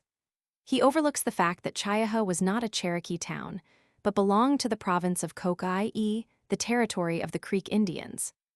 A careful study of the 4 original narratives makes it plain that the expedition did not descend either the Oostenaula or the Etowah, and that consequently Chaiha could not have been at their junction, the present site of Rome. On the other hand, the conclusion is irresistible that the march was down the Chattahoochee from its extreme head springs in the mountains, and that the Chaiha of the narrative was the lower creek town of the same name, more commonly known as Chehaw, formerly on this river in the neighborhood of the modern city of Columbus, Georgia, while Cost, in the narrative the next adjacent town, was Cassita or Cusseta of the same group of villages. The falls at this point mark the geologic break line, where the river changes from a clear, swift current to a broad, slow-moving stream of the lower country. Attracted by the fisheries and the fertile bottom lands, the lower creeks established here their settlement nucleus, and here, up to the beginning of the present century, they had within easy distance of each other on both sides of the river some 15 towns, among which were Chaiha, Chehaw, Chattahoochee, Little Chehaw, and Cassita, Cusseta. Most of these settlements were within what are now Muskogee and Chattahoochee counties, Georgia, and Lee and Russell counties, Alabama, see town list, and map in Gatchet Creek Migration Legend. Large mounds and other earthworks on both sides of the river in the vicinity of Columbus attest the importance of the site in ancient days, while the general appearance indicates that at times the adjacent low grounds were submerged or cut off by overflows from the main stream. A principal trail crossed here from the Ocmulgee, passing by Tuskegee to the upper creek towns about the junction of the Coosa and Tallapoosa in Alabama. At the beginning of the present century, this trail was known to the traders as De Soto's Trace. Woodward, Reminiscences, p. 76. As the Indian towns frequently shift their position within a limited range on account of epidemics, freshets, or impoverishment of the soil, it is not necessary to assume that they occupied exactly the same sites in 1540 as in 1800, but only that as a group they were in the same general vicinity. Thus Cassita itself was at one period above the falls, and at a later period some 8 miles below them. Both Cassita and Chaiha were principal towns, with several branch villages. The time given as occupied on the march from Canasagua to Chaiha would seem too little for the actual distance, but as we have seen, the chroniclers do not agree among themselves. We can easily believe that the Spaniards, buoyed up by the certainty of finding food and rest at their next halting place, made better progress along the smooth river trail than while blundering helplessly through the mountains at the direction of a most unwilling guide. If Canasagua was anywhere in the neighborhood of Kennesaw, in Cobb County, The time mentioned in the Elvas or Garcilaso narrative would probably have been sufficient for reaching Chayaha at the falls. The uninhabited country between the two towns was the neutral ground between the two hostile tribes, the Cherokee and the Creeks, and it is worth noting that Kennesaw Mountain was made a point on the boundary line afterward, established between the two tribes through the mediation of the United States government. There is no large island in either the Coosa or the Chattahoochee, and we are forced to the conclusion that what the chronicle describes as an island was really a portion of the bottom land temporarily cut off by backwater from a freshet. In a similar way, the slough, east of Flint River in Mitchell County, may have been formed by a shifting of the river channel. 2 months later in Alabama, the Spaniards reached a river so swollen by rains that they were obliged to wait 6 days before they could cross Elvas. Lederer, while crossing South Carolina in 1670, found his farther progress barred by a great lake, which he puts on his map as Ushery Lake, although there is no such lake in the state. But the mystery is explained by Lawson, who, in going over the same ground 30 years later, found all the bottom lands under water from a great flood, the Santee in particular being 36 feet above its normal level. As Lawson was a surveyor, his figures may be considered reliable. The Ushery Lake of Lederer was simply an overflow of Catawba River. Flood water in the streams of Upper Georgia and Alabama would quickly be carried off, but would be apt to remain for some time on the more level country below the falls. According to information supplied by Mr. Thomas Robinson, an expert engineering authority familiar with the lower Chattahoochee, there was formerly a large mound, now almost entirely washed away, on the eastern bank of the river, about 9 miles below Columbus, while on the western or Alabama bank, a mile or two farther down, there is still to be seen another of nearly equal size. At extreme freshets, both of these mounds were partly submerged. To the east of the former, known as the Indian Mound, the floodplain is a mile or two wide, and along the eastern side of the plain stretches a series of swamps or wooded sloughs, indicating an old river bed. All the plain between the present river and the sloughs is river-made land. The river bluff along by the mound on the Georgia side is from 20 to 30 feet above the present low-water surface of the stream. About a mile above the mound are the remains of what was known as Jenny's Island. At ordinary stages of the river, no island is there. The eastern channel was blocked by government work some years ago, and the hole is filled up and now used as a cornfield. The island remains can be traced now, I think, for a length of half a mile, with a possible extreme width of 300 feet. This whole country, on both sides of the river, is full of Indian lore. I have mentioned both mounds simply to indicate that this portion of the river was an Indian locality, and have also stated the facts about the remains of Jenny's Island in order to give a possible clue to a professional who might study the ground. Letter, April 22, 1900. Chayaha was the first town of the province of Coca, the territory of the Coosa or Creek Indians. The next town mentioned, Cost Elvas and Rangel, Costa, Biedma or Acost, Garcilaso, was Cassi-Ta or Cusseta, as it was afterward known to the whites. While Garcilaso puts it at the lower end of the same island upon which Chayaha was situated, the Elvas narrative makes it 7 days distant. The modern towns of Cheha and Cusseta were within a few miles of each other on the Chattahoochee, the former being on the western or Alabama side, while Cusseta, in 1799, was on the east or Georgia side about 8 miles below the falls at Columbus, and in Chattahoochee County, which has given its capital the same name, Cusseta.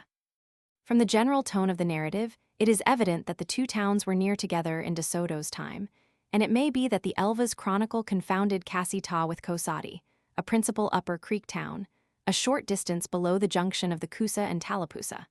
At Cost, they crossed the river and continued westward, through many towns subject to the cacique of Coca, Elvas, until they came to the great town of Coca itself. This was Coosa or Coosa, the ancient capital of the Upper Creeks. There were 2 towns of this name at different periods. One, described by Adair in 1775 as the great and old beloved town of refuge, Coosa, was on the east bank of Coosa River, a few miles southwest of the present Talladega, Alabama.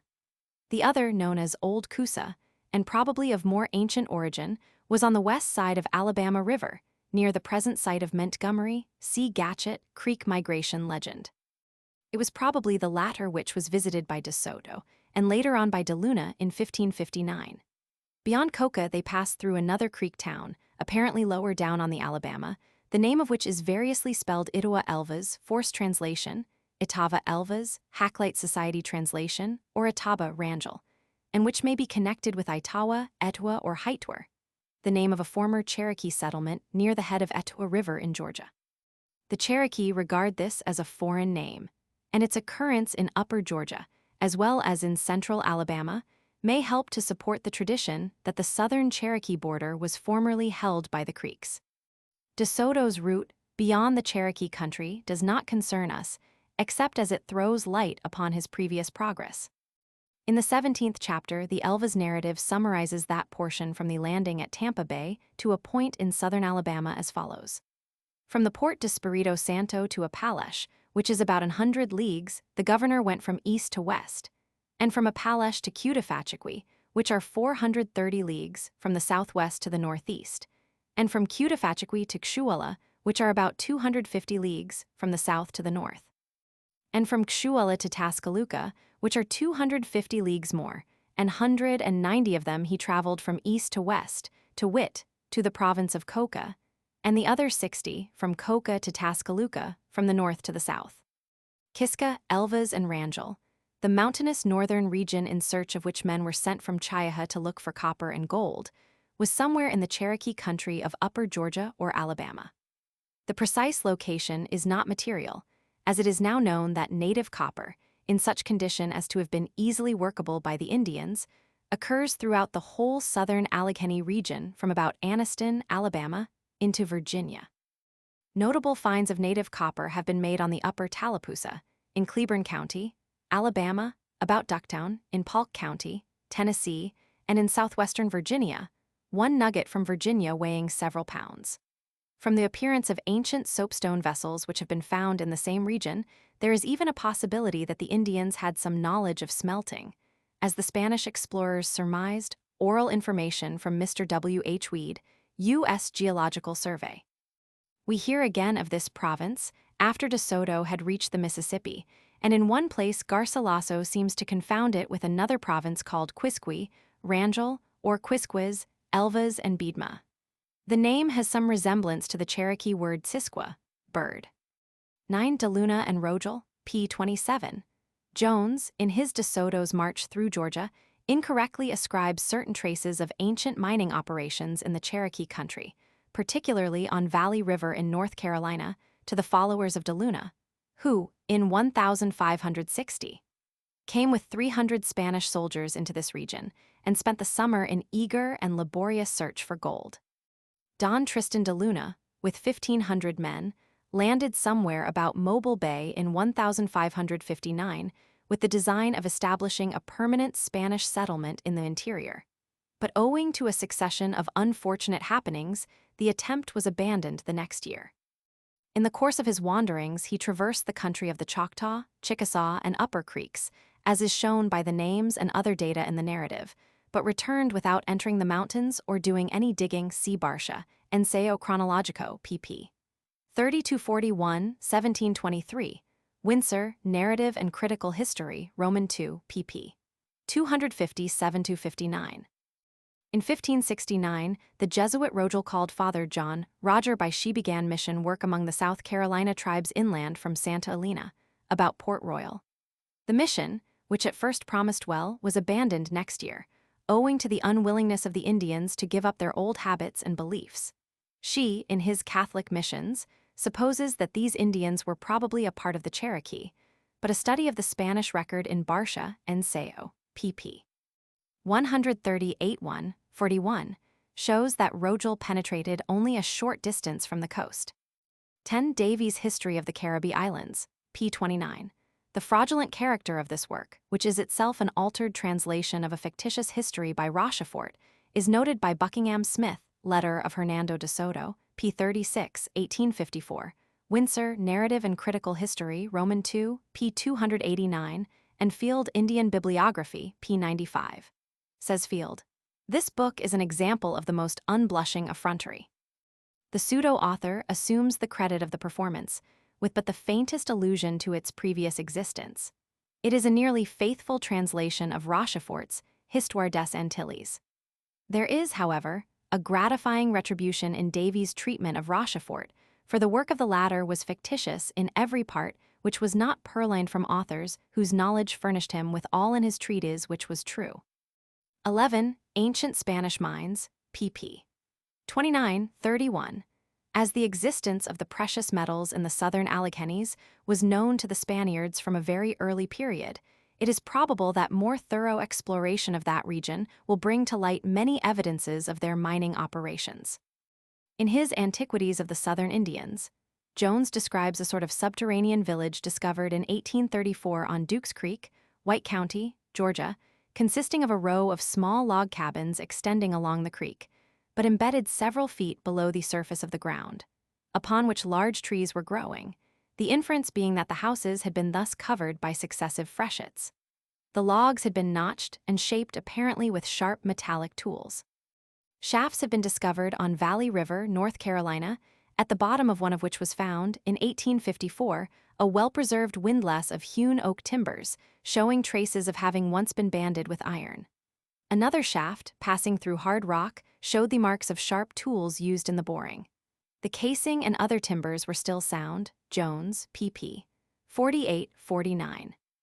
Similar ancient shafts have been found in other places in upper Georgia and western North Carolina together, with some remarkable stone-built fortifications or corrals, notably at Fort Mountain, in Murray County, Georgia, and on Silver Creek, a few miles from Rome, Georgia. Very recently remains of an early white settlement, traditionally ascribed to the Spaniards, have been reported from Lincolnton, North Carolina, on the edge of the ancient country of the Sarah, among whom the Spaniards built a fort in 1566.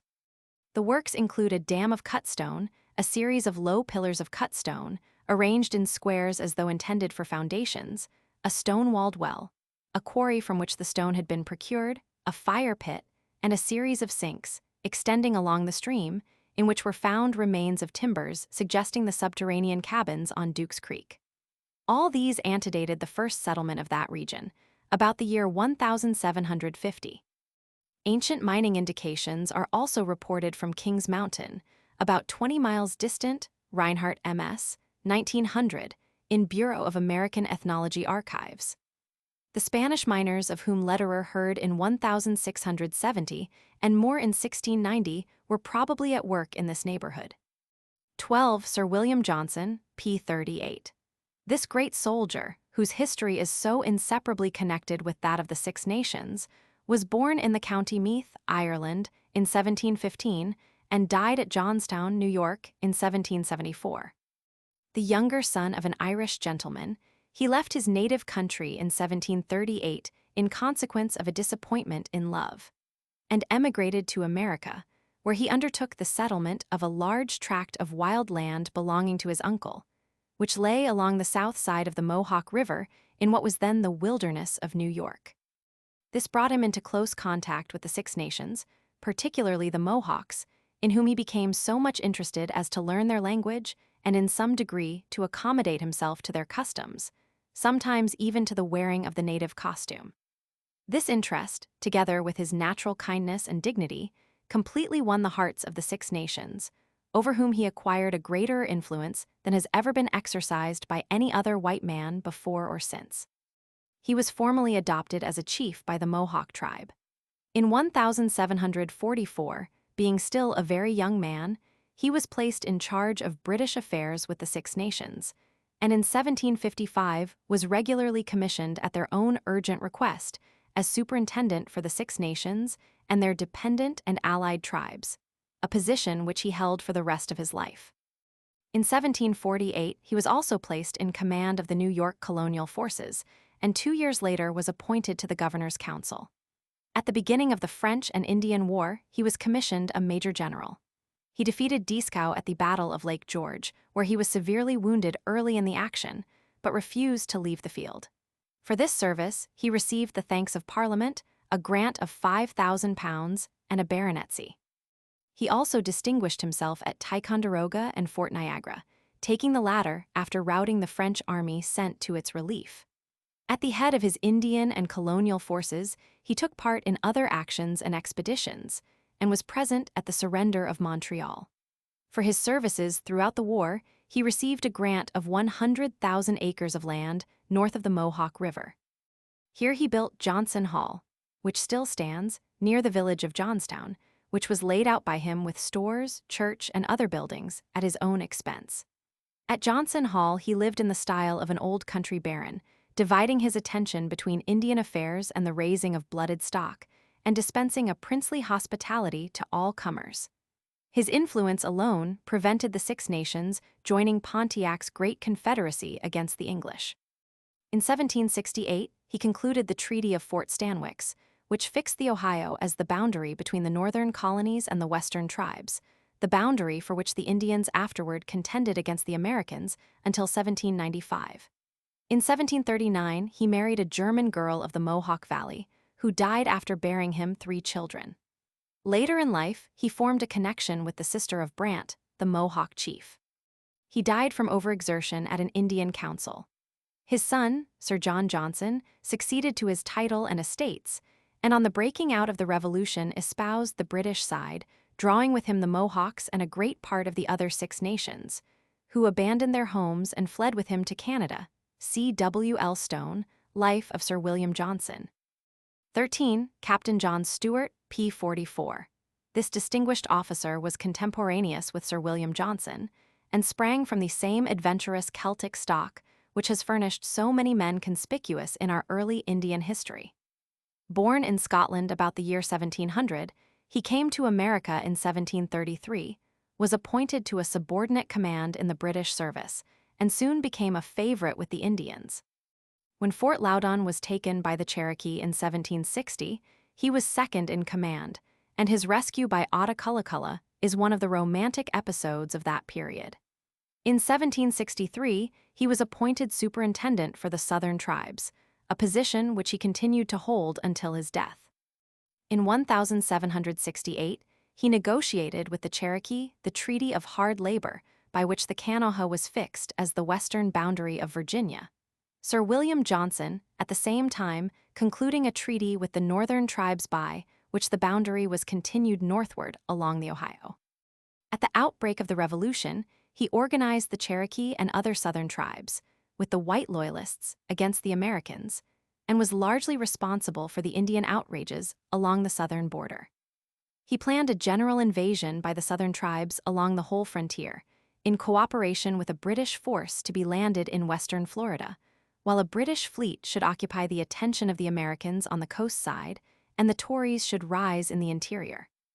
On the discovery of the plot and the subsequent defeat of the Cherokee by the Americans, he fled to Florida and soon afterward sailed for England, where he died in 1779. 14. Nancy Ward, P.47, a noted half-breed Cherokee woman, the date and place of whose birth and death are alike unknown. It is said that her father was a British officer named Ward and her mother a sister of Audiobook, principal chief of the nation at the time of the First Cherokee War. She was probably related to Brian Ward, an old-time trader among the Cherokee, mentioned elsewhere in connection with the Battle of Taliwa. During the Revolutionary period, she resided at Echota, the national capital, where she held the office of Beloved Woman or Pretty Woman, by virtue of which she was entitled to speak in councils and to decide the fate of captives. She distinguished herself by her constant friendship for the Americans, always using her best effort to bring about peace between them and her own people, and frequently giving timely warning of projected Indian raids, notably on the occasion of the great invasion of the Watauga and Halston settlements in 1776. A Mrs. Bean, captured during this incursion, was saved by her interposition after having been condemned to death and already bound to the stake. In 1780, on occasion of another Cherokee outbreak, she assisted a number of traders to escape, and the next year was sent by the chiefs to make peace with Sevier and Campbell, who were advancing against the Cherokee towns. Campbell speaks of her in his report as the famous Indian woman, Nancy Ward. Although peace was not then granted, her relatives, when brought in later with other prisoners, were treated with the consideration due in return for her good offices. She is described by Robertson, who visited her about this time, as queenly and commanding in appearance and manner, and her house is furnished in accordance with her high dignity. When among the Arkansas Cherokee in 1819, Nuttall was told that she had introduced the first cows into the nation, and that by her own and her children's influence, the condition of the Cherokee had been greatly elevated. He was told also that her advice and counsel bordered on supreme, and that her interference was allowed to be decisive even in affairs of life and death. Although he speaks in the present tense, it is hardly probable that she was then still alive, and he does not claim to have met her. Her descendants are still found in the nation. See Haywood, Natural and Aboriginal Tennessee, Ramsey, Tennessee, Nuttall Travels p. 130, 1821, Campbell Letter, 1781, and Springstone Deposition, 1781 in Virginia State Papers I. pp. 435, 436, 447, 1875. Appleton's Cyclopedia of American Biography. 15. General James Robertson, p. 48. This distinguished pioneer and founder of Nashville was born in Brunswick County, Virginia, in 1742, and died at the Chickasaw Agency in West Tennessee in 1814. Like most of the men prominent in the early history of Tennessee, he was of Scotch-Irish ancestry. His father having removed about 1750 to western North Carolina, the boy grew up without education, but with a strong love for adventure, which he gratified by making exploring expeditions across the mountains. After his marriage, his wife taught him to read and write. In 1771, he led a colony to the Watauga River and established the settlement which became the nucleus of the future state of Tennessee. He took a leading part in the organization of the Watauga Association, the earliest organized government within the state, and afterwards served in Dunmore's War, taking part in the bloody Battle of Point Pleasant in 1774. He participated in the earlier revolutionary campaigns against the Cherokee, and in 1777 was appointed agent to reside at their capital, Echota, and act as a medium in their correspondence with the state governments of North Carolina, including Tennessee and Virginia. In this capacity, he gave timely warning of a contemplated invasion by the hostile portion of the tribe early in 1779. Soon after, in the same year, he led a preliminary exploration from Watauga to the Cumberland. He brought out a larger party late in the fall, and in the spring of 1780 built the first stockades on the site which he named Nashboro, now Nashville. Only his force of character was able to hold the infant settlement together in the face of hardships and Indian hostilities, but by his tact and firmness, he was finally able to make peace with the surrounding tribes and establish the Cumberland settlement upon a secure basis. The Spanish government at one time unsuccessfully attempted to engage him in a plot to cut off the Western Territory from the United States, but met a patriotic refusal. Having been commissioned a brigadier general in 1790, he continued to organize campaigns, resist invasions, and negotiate treaties until the final close of the Indian Wars in Tennessee. He afterward held the appointment of Indian Commissioner to the Chickasaw and Choctaw. See Ramsey, Tennessee, Roosevelt, Winning of the West, Appleton's Cyclopedia of American Biography. 16. General Griffith Rutherford, p. 48. Although this revolutionary officer commanded the greatest expedition ever sent against the Cherokee, with such distinguished success that both North Carolina and Tennessee have named counties in his honor, little appears to be definitely known of his history. He was born in Ireland about 1731 and, emigrating to America, settled near Salisbury, North Carolina. On the opening of the Revolutionary struggle, he became a member of the Provincial Congress and Council of Safety. In June 1776, he was commissioned a brigadier general in the American Army, and a few months later led his celebrated expedition against the Cherokee, as elsewhere narrated. He rendered other important service in the Revolution, in one battle being taken prisoner by the British and held by them nearly a year. He afterwards served in the State Senate of North Carolina and, subsequently removing to Tennessee, was for some time a member of its territorial council. He died in Tennessee about 1800. 17. Rutherford's route, p. 49. The various North Carolina detachments, which combined to form Rutherford's expedition against the Cherokee in the autumn of 1776, organized at different points about the Upper Catawba and probably concentrated at Davidson's Fort, now Old Fort, in McDowell County.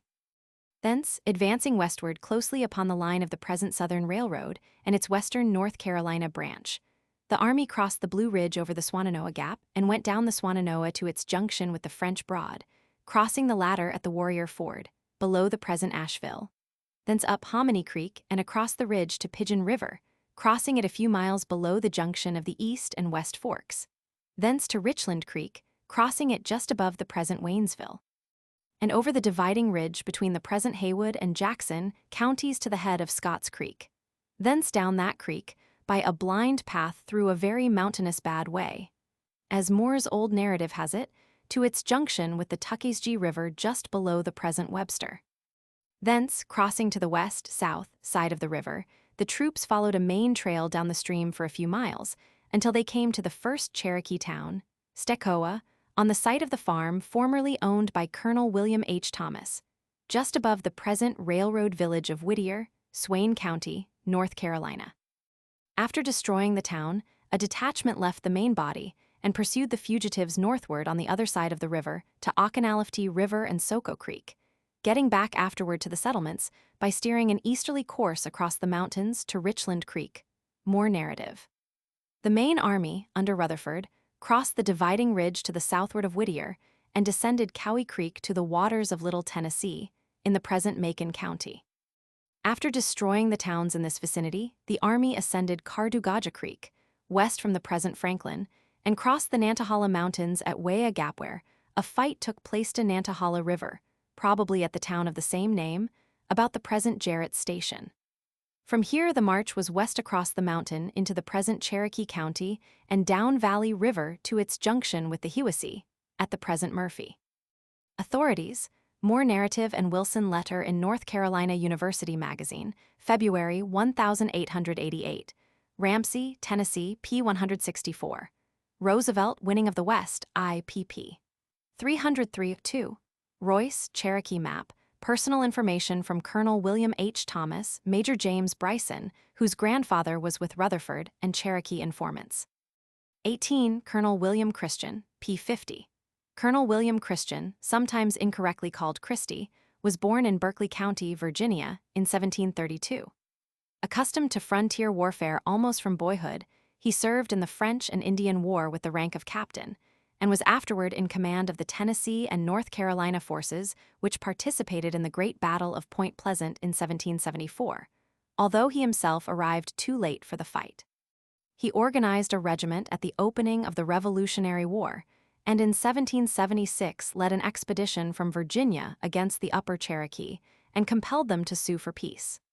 In 1782, while upon an expedition against the Ohio tribes, he was captured and burned at the stake.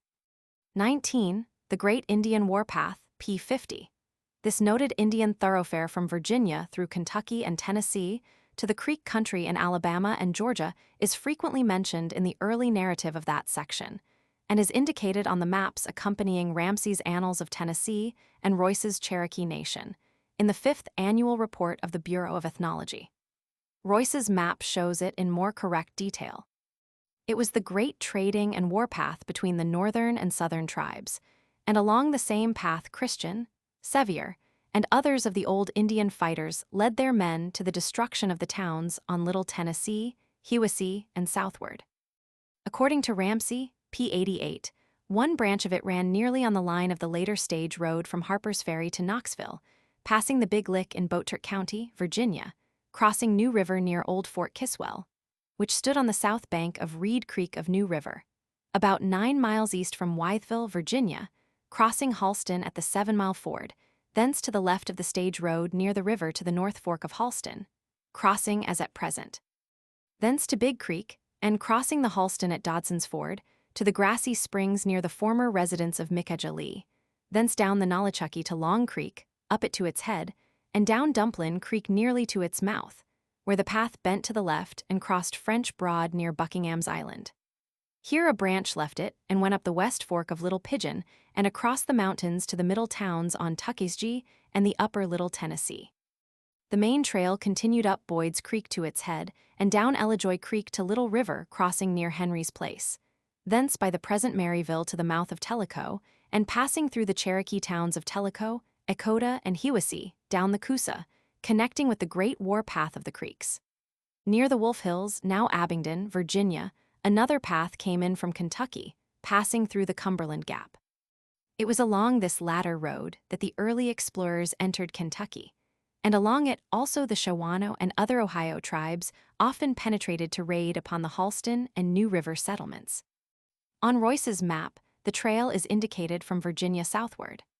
Starting from the junction of Moccasin Creek with the North Fork of Halston, just above the Tennessee state line, it crosses the latter river from the east side at its mouth or junction with the South Fork, just below Kingsport or the Long Island. Then follows down along the west side of the Halston, crossing Big Creek at its mouth, and crossing to the southeast side of Halston at Dodson's Creek. Thence up along the east side of Dodson's Creek and across Big Gap Creek, following it for a short distance and continuing southwest, just touching Nolichucky, passing up the west side of Long Creek of that stream and down the same side of Dumplin Creek, and crossing French Broad just below the mouth of the creek. Thence up along the west side of Boyd's Creek to its head, and down the west side of Ellijoy Creek, to and across Little River. Thence through the present Maryville to cross Little Tennessee at the entrance of Tellico River, where old Fort Loudon was built, thence turning up along the south side of Little Tennessee River to Echota, the ancient capital, and then southwest across Tellico River along the ridge between Chestua and Canasauga Creeks, and crossing the latter near its mouth to strike Hiwassee River at the town of the same name. Thence southwest, crossing Occo River near its mouth, passing south of Cleveland, through the present Ooltewah and across Chickamauga Creek into Georgia and Alabama. According to Timberlake, Memoirs, with map 1765, the trail crossed Little Tennessee from Echota northward in two places just above and below 4 Mile Creek, the first camping place being at the junction of Ellijoy Creek and Little River at the old town site. It crossed Halston within a mile of Fort Robinson. According to Hutching, Topographical Description of America, p. 24, 1778, the road which went through Cumberland Gap was the one taken by the northern Indians in their incursions into the Catawba country, and went from Sandusky, on Lake Erie, by a direct path to the mouth of Scioto, where Portsmouth now is, and thence across Kentucky to the Gap. 20. Peace Towns and Towns of Refuge, p. 51.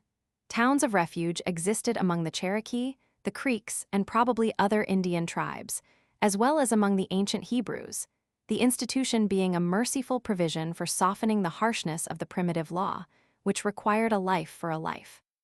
We learn from Deuteronomy that Moses appointed 3 cities on the east side of Jordan, that the slayer might flee thither, which should kill his neighbor unawares, and hated him not in times past, and that fleeing into one of these cities he might live.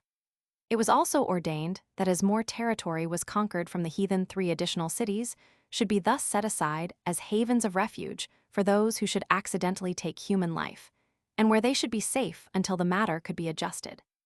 The willful murderer, however, was not to be sheltered, but delivered up to punishment without pity dute.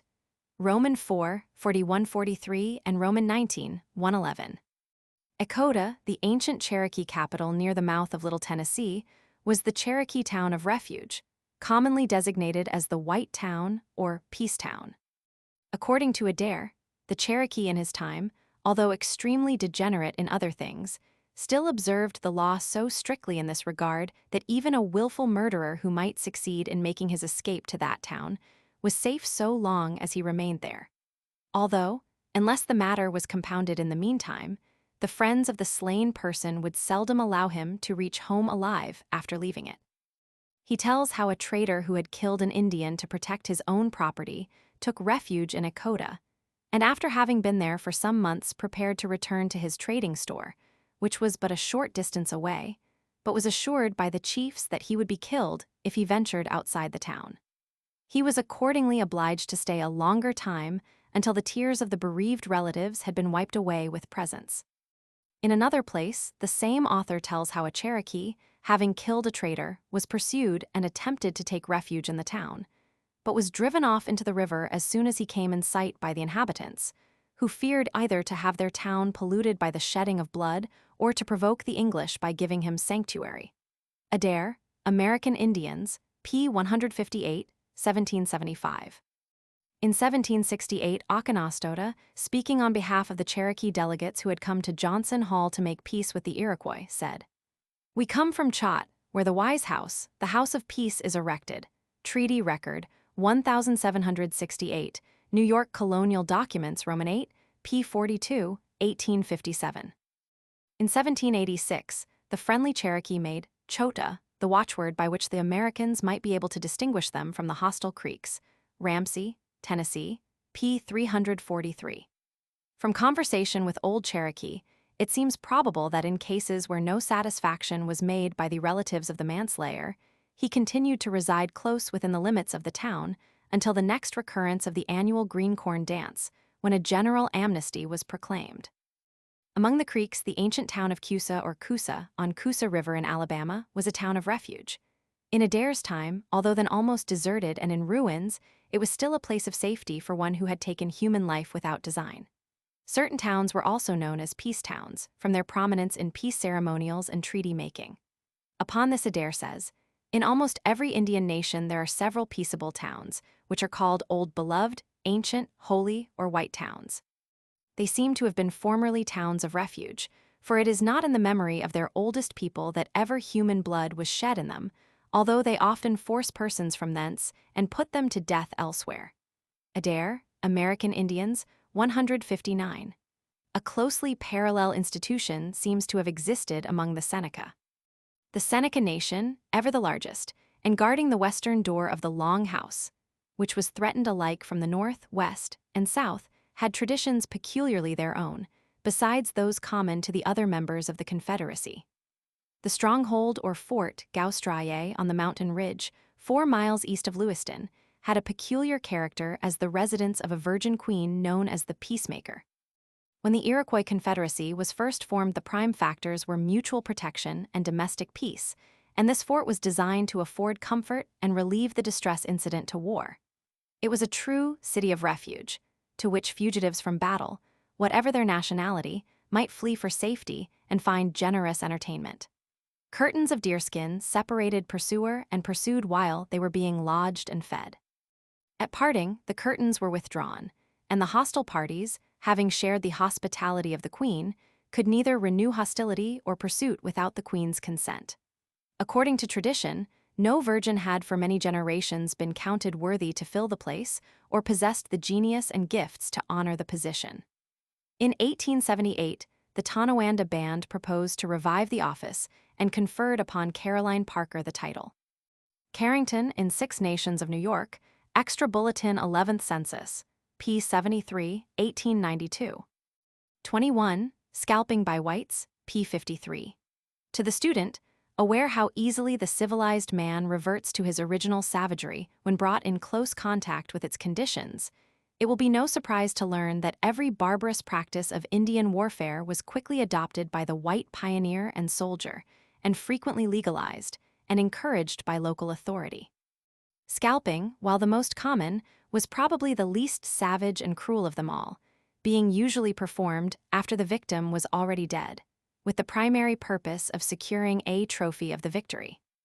The tortures, mutilations, and nameless deviltries inflicted upon Indians by their white conquerors in the early days could hardly be paralleled even in civilized Europe, when burning at the stake was the punishment for holding original opinions, and sawing into 2 pieces the penalty for desertion. Actual torture of Indians by legal sanction was rare within the English colonies, but mutilation was common and scalping was the rule down to the end of the War of 1812, and has been practiced more or less in almost every Indian war down to the latest.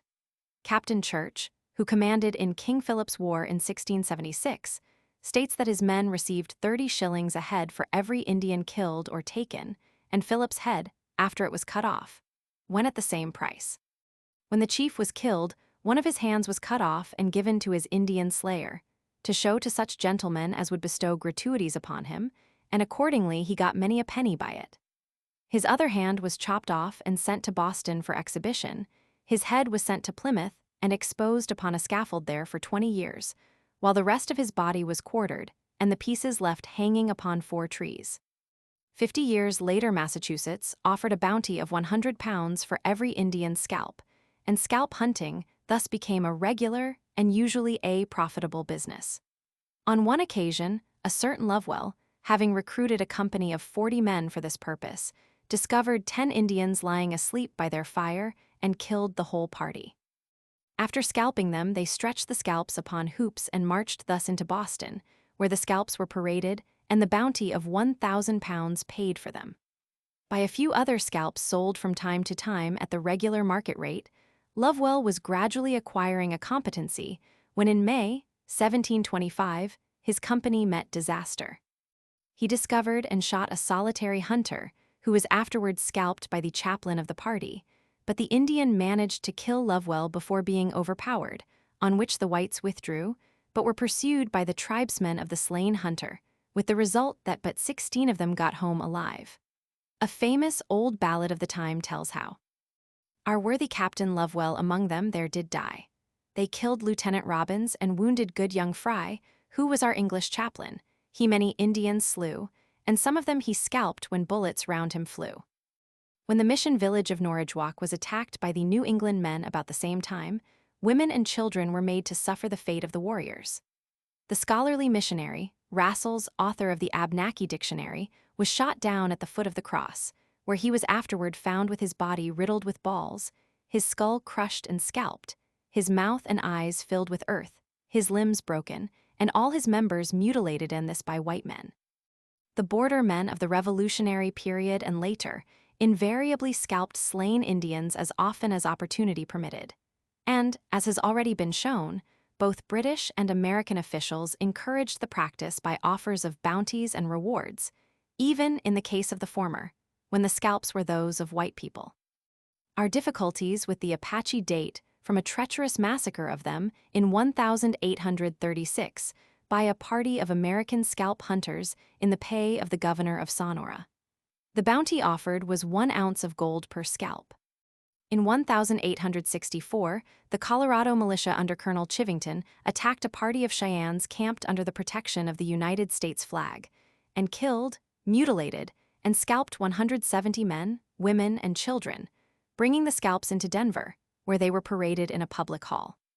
One Lieutenant Richmond killed and scalped 3 women and 5 children.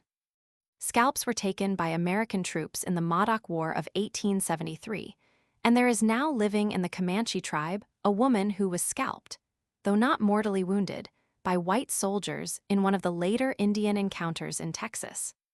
Authorities, Drake Indians for New England Wars, Roosevelt, Virginia State Papers, etc., Revolution, etc., Bancroft, Pacific States, Apache. Official Report on the Condition of the Indian Tribes, 1867, for Chivington episode, author's personal information. 22. Lower Cherokee Refugees, p. 55. In every hut I have visited I find the children exceedingly alarmed at the sight of white men, and here a little boy of 8 years old was excessively alarmed and could not be kept from screaming out until he got out of the door, and then he ran and hid himself. But as soon as I can converse with them, and they are informed who I am, they execute any order I give them with eagerness. I inquired particularly of the mothers what could be the reason for this. They said, this town was the remains of several towns who formerly resided on Tugelo and Keowee, and had been much harassed by the whites, that the old people remembered their former situation and suffering, and frequently spoke of them, that these tales were listened to by the children, and made an impression which showed itself in the manner I had observed. The women told me, who I saw gathering nuts, that they had sensations upon my coming to the camp, in the highest degree alarming to them, and when I lit from my horse, took them by the hand, and spoke to them, they at first could not reply, although one of them understood and spoke English very well. Hawkins, Manuscript Journal, 1796, in Library of Georgia Historical Society. 23. General Alexander McGillivray, p. 56. This famous Creek chieftain, like so many distinguished men of the southern tribes, was of mixed blood, being the son of a Scotch trader, Lachlan McGillivray, by a half-breed woman of influential family, whose father was a French officer of Fort Toulouse. The future chief was born in the Creek Nation about 1740 and died at Pensacola, Florida, in 1793. He was educated at Charleston, studying Latin in addition to the ordinary branches, and after leaving school was placed by his father with a mercantile firm in Savannah.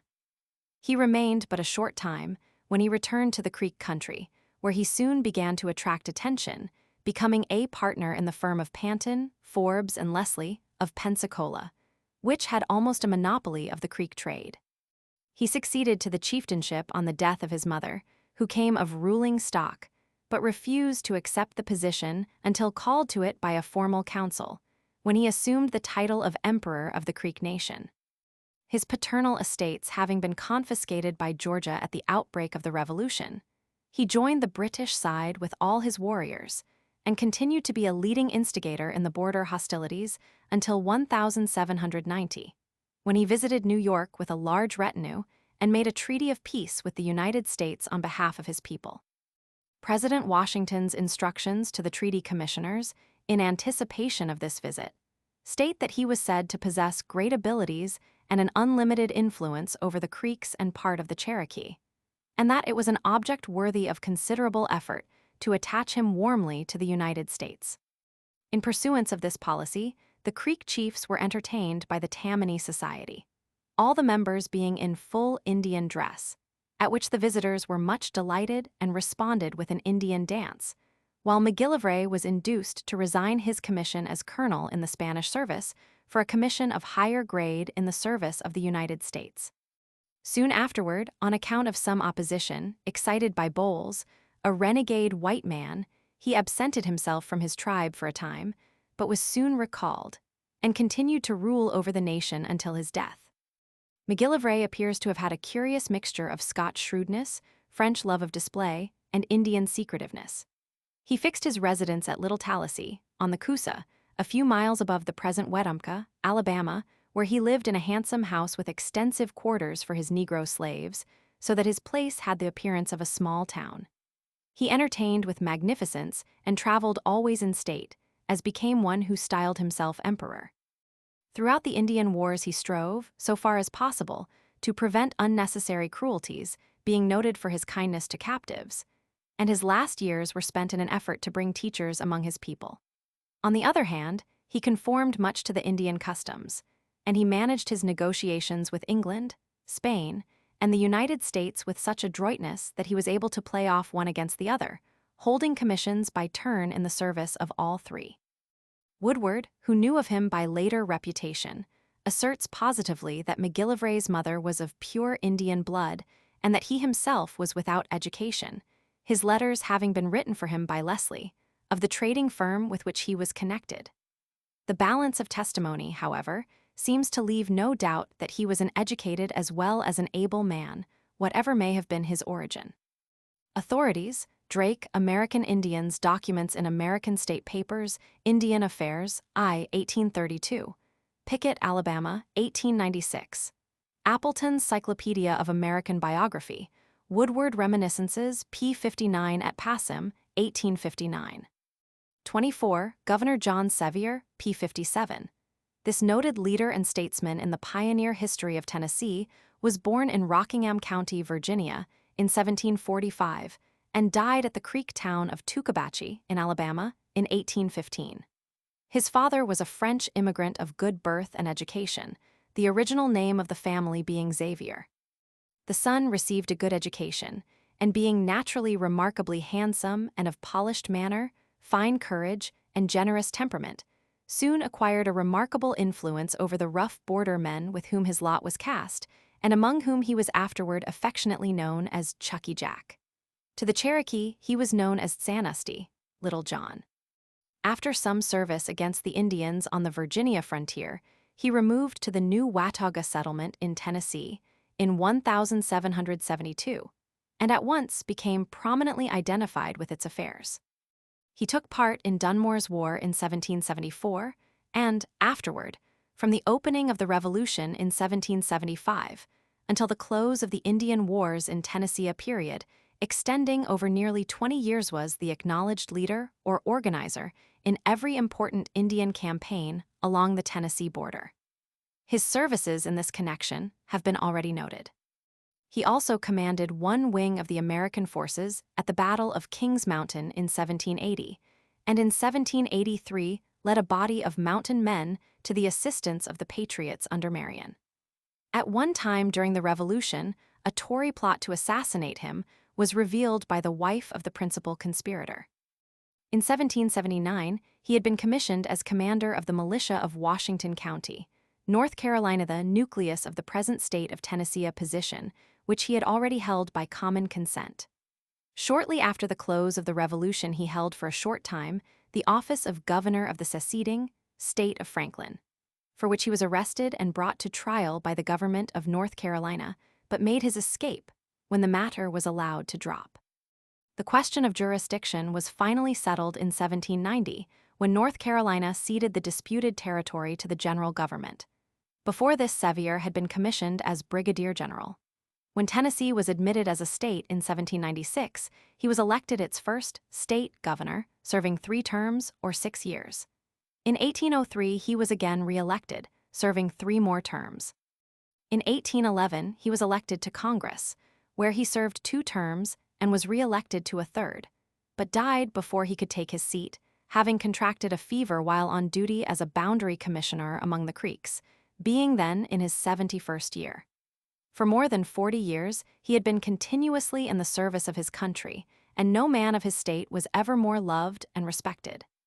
In the prime of his manhood, he was reputed the handsomest man and the best Indian fighter in Tennessee. 25, Hopewell, South Carolina, p. 61.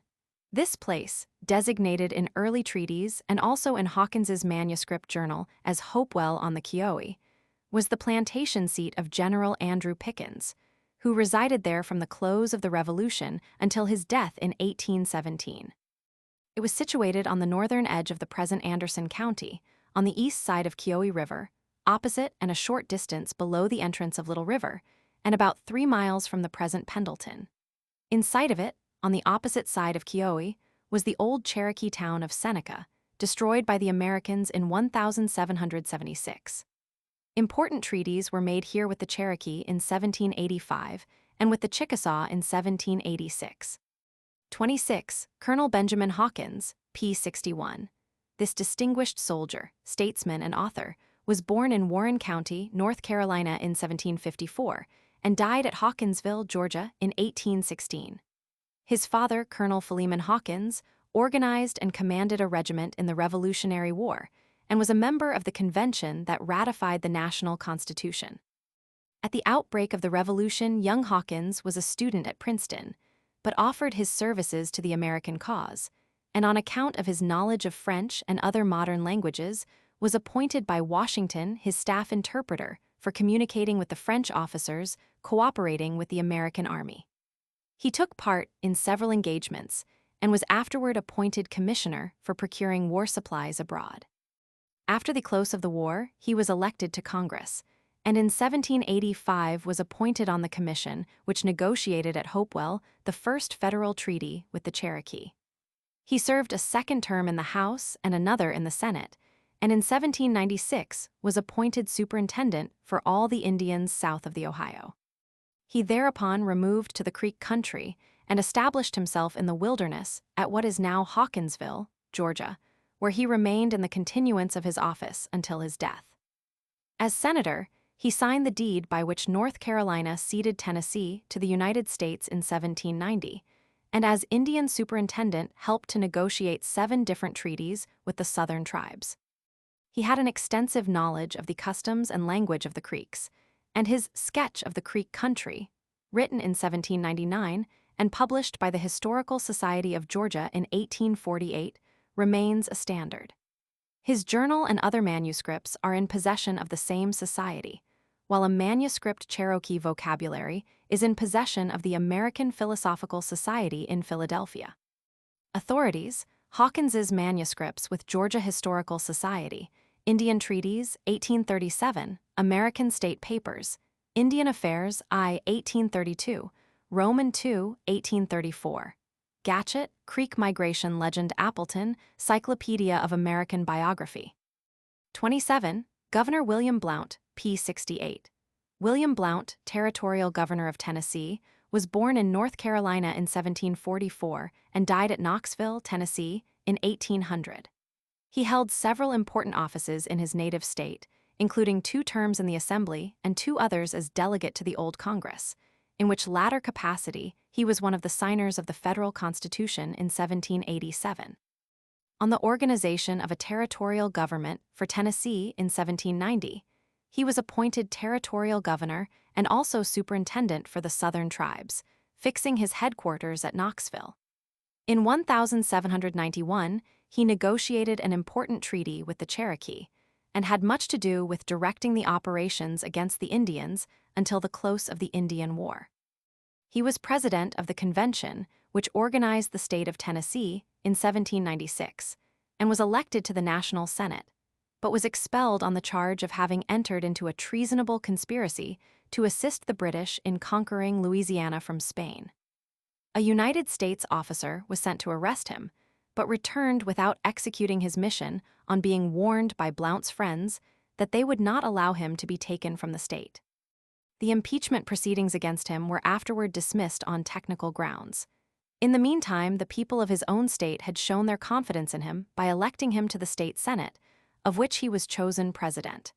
He died at the early age of 53, the most popular man in the state next to Sevier. His younger brother, Willie Blount, who had been his secretary, was afterward governor of Tennessee, 1809–1815. 28. St. Clair's defeat, 1791, p. 72. Early in 1791, Major General Arthur St. Clair, a veteran officer in 2 wars and governor of the Northwestern Territory, was appointed to the chief command of the army operating against the Ohio tribes. On November 4 of that year, while advancing upon the Miami villages with an army of 1,400 men, he was surprised by an Indian force of about the same number under Little Turtle. The Miami chief, in what is now southwestern Mercer County, Ohio, adjoining the Indiana line. Because of the cowardly conduct of the militia, he was totally defeated, with the loss of 632 officers and men killed and missing, and 263 wounded, many of whom afterward died. The artillery was abandoned, not a horse being left alive to draw it off, and so great was the panic that the men threw away their arms and fled for miles, even after the pursuit had ceased. It was afterward learned that the Indians lost 150 killed, besides many wounded. 2 years later, General Wayne built Fort Recovery upon the same spot. The detachment sent to do the work found within a space of 350 yards 500 skulls, while for several miles along the line of pursuit, the woods were strewn with skeletons and muskets. The 2 cannon lost were found in the adjacent stream. Authorities: St. Clair's report and related documents, 1791, American State Papers, Indian Affairs, I, 1832, Drake, Indians 570, 571, 1880, Appleton's Cyclopedia of American Biography. 29 Cherokee clans, p. 74. The Cherokee have 7 clans, viz. Aniwaya Wolf, Anakawi, Deer, Anatsisqua, Bird, Aniwadi, Paint, Anasahani, Anagadijwi, Anajalahi. The names of the last 3 cannot be translated with certainty. The Wolf clan is the largest and most important in the tribe. It is probable that, in accordance with the general system in other tribes, each clan had formerly certain hereditary duties and privileges, but no trace of these now remains.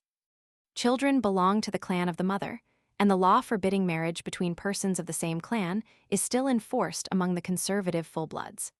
The 7 clans are frequently mentioned in the sacred formulas and even in some of the tribal laws promulgated within the century. There is evidence that originally there were 14, which by extinction or absorption have been reduced to 7. Thus, the ancient Turtledove and Raven clans now constitute a single bird clan. The subject will be discussed more fully in a future Cherokee paper. 30 Wayne's Victory, 1794, p. 78. After the successive failures of Harmer and St. Clair in their efforts against the Ohio tribes, the chief command was assigned, in 1793, to Major General Anthony Wayne, who had already distinguished himself by his fighting qualities during the Revolution. Having built Fort Recovery on the site of St. Clair's defeat, he made that post his headquarters through the winter of 1793–94. In the summer of 1794, he advanced down the Maumee with an army of 3,000 men, 2/3 of whom were regulars. On August 20, he encountered the Confederated Indian forces near the head of the Maumee Rapids at a point known as the Fallen Timbers, and defeated them with great slaughter, the pursuit being followed up by the cavalry until the Indians took refuge under the guns of the British garrison at Fort Miami, just below the rapids. His own loss was only 33 killed and 100 wounded, of whom 11 afterward died of their wounds. The loss of the Indians and their white auxiliaries was believed to be more than double this. The Indian force was supposed to number 2,000, while, on account of the impetuosity of Wayne's charge, the number of his troops actually engaged did not exceed 900. On account of this defeat, and the subsequent devastation of their towns and fields by the victorious army, the Indians were compelled to sue for peace, which was granted by the treaty concluded at Greenville, Ohio, August 3, 1795, by which the tribes represented ceded away nearly their whole territory in Ohio. Authorities, Wayne's report and related documents, 1794, American State Papers, Indian Affairs, I, 1832, Drake, Indians 571-577, 1880, Greenville Treaty in Indian Treaties, 1837, Appleton's Cyclopedia of American Biography. 31. First Things of Civilization, p. 83. We usually find that the first things adopted by the Indian from his white neighbor are improved weapons and cutting tools, with trinkets and articles of personal adornment. After a regular trade has been established, certain traders marry Indian wives, and, taking up their permanent residence in the Indian country, engage in farming and stock raising according to civilized methods, thus, even without intention, constituting themselves industrial teachers for the tribe. From data furnished by Haywood, guns appear to have been first introduced among the Cherokee about the year 1700 or 1710, although he himself puts the date much earlier. Horses were probably not owned in any great number before the marking out of the horse path for traders from Augusta about 1740. The Cherokee, however, took kindly to the animal, and before the beginning of the War of 1760 had a prodigious number. In spite of their great losses at that time, they had so far recovered in 1775 that almost every man then had from 2 to a dozen, Adair, p. 231. In the border wars following the Revolution, companies of hundreds of mounted Cherokee and Creeks sometimes invaded the settlements. The cow is called waka by the Cherokee and waga by the Creeks, indicating that their first knowledge of it came through the Spaniards. Nuttall states that it was first introduced among the Cherokee by the celebrated Nancy Ward Travels, p. 130. It was not in such favor as the horse, being valuable chiefly for food, of which at that time there was an abundant supply from the wild game. A potent reason for its avoidance was the Indian belief that the eating of the flesh of a slow-moving animal breeds a corresponding sluggishness in the eater. The same argument applied even more strongly to the hog, and to this day, a few of the old conservatives among the East Cherokee will have nothing to do with beef, pork, milk, or butter. Nevertheless, Bartram tells of a trader in the Cherokee country as early as 1775 who had a stock of cattle, and whose Indian wife had learned to make butter and cheese. Travels, p. 347. In 1796, Hawkins mentions meeting 2 Cherokee women driving 10 very fat cattle to market in the white settlements. Manuscript Journal, 1796. Bees, if not native, as the Indians claim, were introduced at so early a period that the Indians have forgotten their foreign origin. The De Soto narrative mentions the finding of a pot of honey in an Indian village in Georgia in 1540. The peach was cultivated in orchards a century before the Revolution, and one variety, known as early as 1700 as the Indian peach, the Indians claimed as their own, asserting that they had had it before the whites came to America. Lawson, Carolina, p. 182 ed. 1860.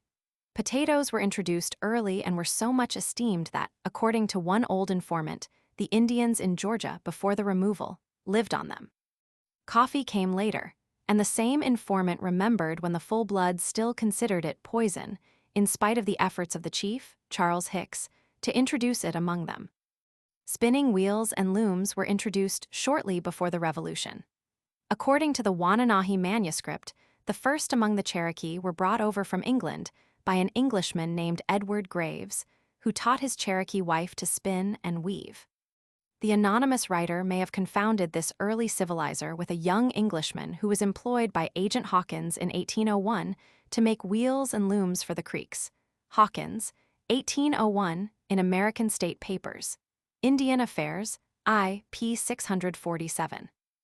Wofford in his boyhood, say about 1815, knew an old man named Sinawi on Youngcane Creek of Notley River, in Upper Georgia, who was known as a wheelwright and was reputed to have made the first spinning wheel and loom ever made among the mountain Cherokee, or perhaps in the nation, long before Wofford's time, or about the time the Cherokee began to drop their silver ornaments and go to work.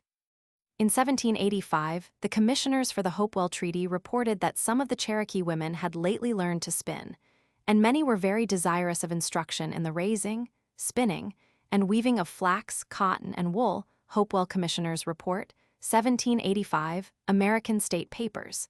Indian Affairs, I.P. 39.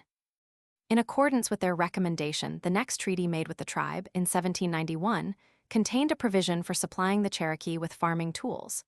Halston Treaty, 1791, Indian Treaties, p. 36, 1837. And this civilizing policy was continued and broadened until, in 1801, their agent reported that at the Cherokee Agency the wheel, the loom, and the plow were in pretty general use, and farming, manufacturing, and stock raising were the principal topics of conversation among men and women. Hawkins' Manuscripts, Treaty Commission of 1801. 32. Colonel Return J. Meigs, p. 84. Return Jonathan Meigs was born in Middletown, Connecticut, December 17, 1734, and died at the Cherokee Agency in Tennessee, January 28, 1823. He was the firstborn son of his parents, who gave him the somewhat peculiar name of Return Jonathan to commemorate a romantic incident in their own courtship, when his mother, a young Quakeress, called back her lover as he was mounting his horse to leave the house forever after what he had supposed was a final refusal. The name has been handed down through 5 generations, every one of which has produced some man distinguished in the public service. The subject of this sketch volunteered immediately after the opening engagement of the Revolution at Lexington and was assigned to duty under Arnold, with rank of major. He accompanied Arnold in the disastrous march through the wilderness against Quebec and was captured in the assault upon the citadel and held until exchange the next year. In 1777, he raised a regiment and was promoted to the rank of colonel. For a gallant and successful attack upon the enemy at Sag Harbor, Long Island, he received a sword and a vote of thanks from Congress, and by his conduct at the head of his regiment at Stony Point won the favorable notice of Washington. After the close of the Revolution, he removed to Ohio, where, as a member of the territorial legislature, he drew up the earliest code of regulations for the pioneer settlers. In 1801, he was appointed agent for the Cherokee and took up his residence at the agency at Tellico Blockhouse, opposite the mouth of Tellico River, in Tennessee, continuing to serve in that capacity until his death. He was succeeded as agent by Governor McMinn of Tennessee. In the course of 22 years, he negotiated several treaties with the Cherokee and did much to further the work of civilization among them and to defend them against unjust aggression. He also wrote a journal of the expedition to Quebec. His grandson of the same name was special agent for the Cherokee and Creeks in 1834, afterward achieving a reputation in the legal profession both in Tennessee and in the District of Columbia. Authorities: Appleton's Cyclopedia of American Biography, 1894. Royce, Cherokee Nation, in 5th Annual Report Bureau of Ethnology, 1888. Documents in American State Papers, Indian Affairs, I and Roman II. 33. Tecumseh, p. 87.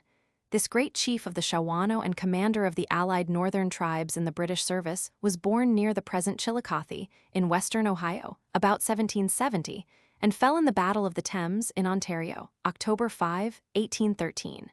His name signifies a flying panther eye, a meteor. He came of fighting stock good even in a tribe distinguished for its warlike qualities, his father and elder brother having been killed in battle with the whites. His mother is said to have died among the Cherokee. Tecumseh is first heard of as taking part in an engagement with the Kentuckians when about 20 years old, and in a few years he had secured recognition as the ablest leader among the allied tribes. It is said that he took part in every important engagement with the Americans from the time of Harmer's defeat in 1790 until the battle in which he lost his life. When about 30 years of age, he conceived the idea of uniting the tribes northwest of the Ohio, as Pontiac had united them before, in a great confederacy to resist the further advance of the Americans, taking the stand that the whole territory between the Ohio and the Mississippi belonged to all these tribes in common, and that no one tribe had the right to sell any portion of it without the consent of the others. The refusal of the government to admit this principle led him to take active steps to unite the tribes upon that basis, in which he was seconded by his brother, the prophet, who supplemented Tecumseh's eloquence with his own claims to supernatural revelation. In the summer of 1810, Tecumseh held a conference with Governor Harrison at Vincennes to protest against a recent treaty cession, and finding after exhausting his arguments that the effort was fruitless, he closed the debate with the words, "The president is far off and may sit in his town and drink his wine, but you and I will have to fight it out."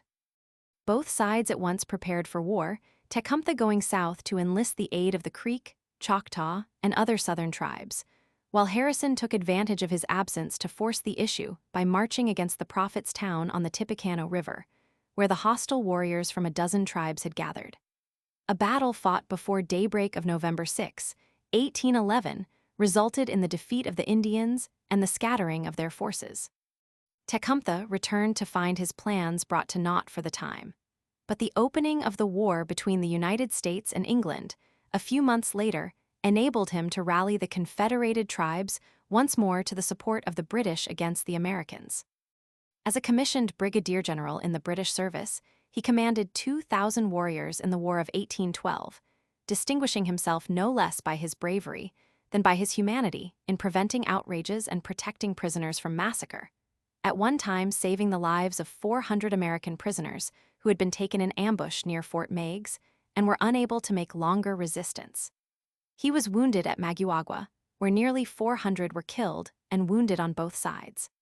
He covered the British retreat after the Battle of Lake Erie, and, refusing to retreat farther, compelled the British General Proctor to make a stand at the Thames River. Almost the whole force of the American attack fell on Tecumseh's division.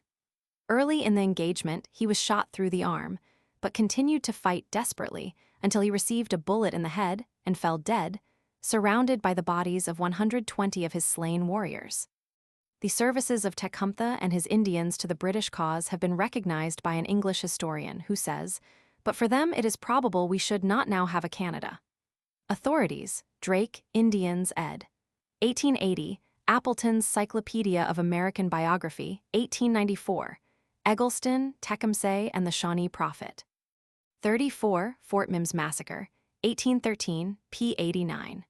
Fort Mims, so called from an old Indian trader on whose lands it was built, was a stockade fort erected in the summer of 1813 for the protection of the settlers in what was known as the Tensaw District, and was situated on Tensaw Lake, Alabama, 1 mile east of Alabama River and about 40 miles above Mobile.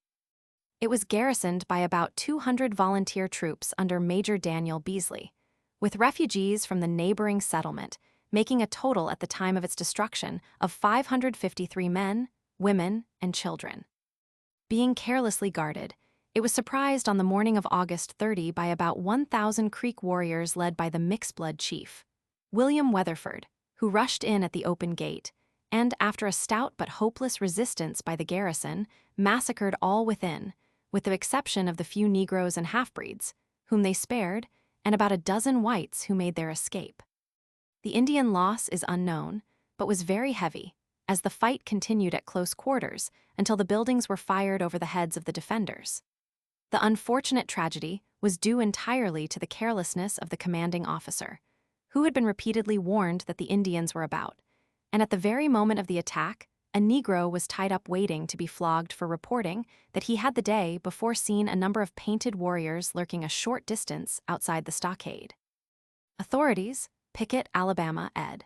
1896. Hamilton and Owen, note p. 170 in Transactions Alabama Historical Society, Roman II, 1898, Agent Hawkins's Report, 1813 American State Papers, Indian Affairs, IP 853, Drake, Indians, ed. 1880. The figures given are those of Pickett, which in this instance seem most correct, while Drake's are evidently exaggerated. 35. General William McIntosh, p. 98.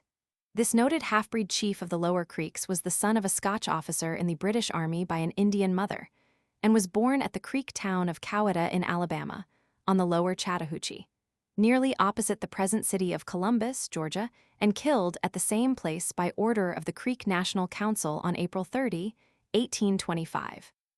Having sufficient education to keep up an official correspondence, he brought himself to public notice and came to be regarded as the principal chief of the Lower Creeks.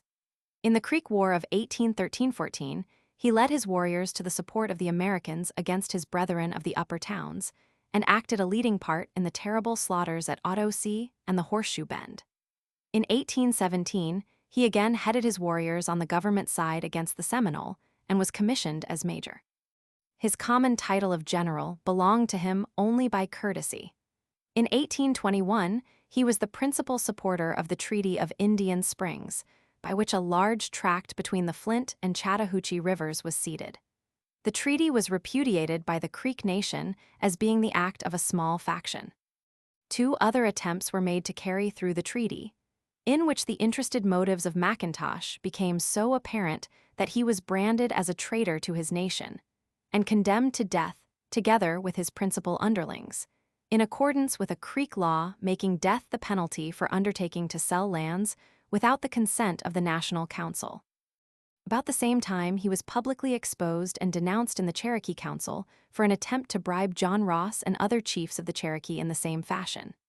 At daylight of April 30, 1825, 100 or more warriors sent by the Creek National Council surrounded his house, and after allowing the women and children to come out, set fire to it and shot McIntosh and another chief as they tried to escape. He left 3 wives, one of whom was a Cherokee. Authorities, Drake, Indians, ed. 1880, Letters from McIntosh's Son and Widows, 1825 in American State Papers, Indian Affairs, Roman II, pp. 764 and 768. 36. William Weatherford, p. 89. This leader of the hostiles in the Creek War was the son of a white father and a half-breed woman of Tuskegee Town, whose father had been a Scotchman. Weatherford was born in the Creek Nation about 1780 and died on Little River, in Monroe County, Alabama, in 1826. He came first into prominence by leading the attack upon Fort Mims, August 30, 1813, which resulted in the destruction of the fort and the massacre of over 500 inmates. It is maintained, with apparent truth, that he did his best to prevent the excesses which followed the victory, and left the scene rather than witness the atrocities when he found that he could not restrain his followers. The fact that Jackson allowed him to go home unmolested after the final surrender is evidence that he believed Weatherford guiltless. At the Battle of the Holy Ground, in the following December, he was defeated and narrowly escaped capture by the troops under General Claiborne. When the last hope of the Creeks had been destroyed, and their power of resistance broken by the bloody Battle of the Horseshoe Bend, March 27, 1814, Weatherford voluntarily walked into General Jackson's headquarters and surrendered, creating such an impression by his straightforward and fearless manner that the general, after a friendly interview, allowed him to go back alone to gather up his people preliminary to arranging terms of peace. After the treaty, he retired to a plantation in Monroe County, where he lived in comfort and was greatly respected by his white neighbors until his death. As an illustration of his courage, it is told how he once, single-handed, arrested 2 murderers immediately after the crime, when the local justice and a large crowd of bystanders were afraid to approach them. Jackson declared him to be as high-toned and fearless as any man he had ever met. In person, he was tall, straight, and well-proportioned, with features indicating intelligence, bravery, and enterprise. Authorities, Pickett, Alabama, ed. 1896, Drake, Indians, ed. 1880, Woodward, Reminiscences, 1859. 37. Reverend David Brainerd, p. 104. The pioneer American missionary from whom the noted Cherokee mission took its name was born at Haddam, Connecticut, April 20, 1718, and died at Northampton, Massachusetts, October 9, 1747. He entered Yale College in 1739, but was expelled on account of his religious opinions. In 1742, he was licensed as a preacher, and the next year began work as missionary to the Mahican Indians of the village of Cosmogonic, 20 miles from Stockbridge, Massachusetts. He persuaded them to remove to Stockbridge, where he put them in charge of a resident minister, after which he took up work with good result among the Delaware and other tribes on the Delaware and Susquehanna rivers. In 1747, his health failed and he was forced to retire to Northampton, where he died a few months later. He wrote a journal and an account of his missionary labors at Cosmogonic. His later mission work was taken up and continued by his brother. Authority: Appleton's Cyclopedia of American Biography, 1894. 38. Reverend Samuel Austin Worcester, p. 105. This noted missionary and philologist, the son of a congregational minister who was also a printer, was born at Worcester, Massachusetts, January 19, 1798, and died at Park Hill in the Cherokee Nation West, April 20, 1859. Having removed to Vermont with his father while still a child, he graduated with the honors of his class at the State University at Burlington in 1819, and after finishing a course at the Theological Seminary at Andover, was ordained to the ministry in 1825. A week later, with his newly wedded bride, he left Boston to begin mission work among the Cherokee, and arrived in October at the mission of the American Board at Brainerd, Tennessee, where he remained until the end of 1827.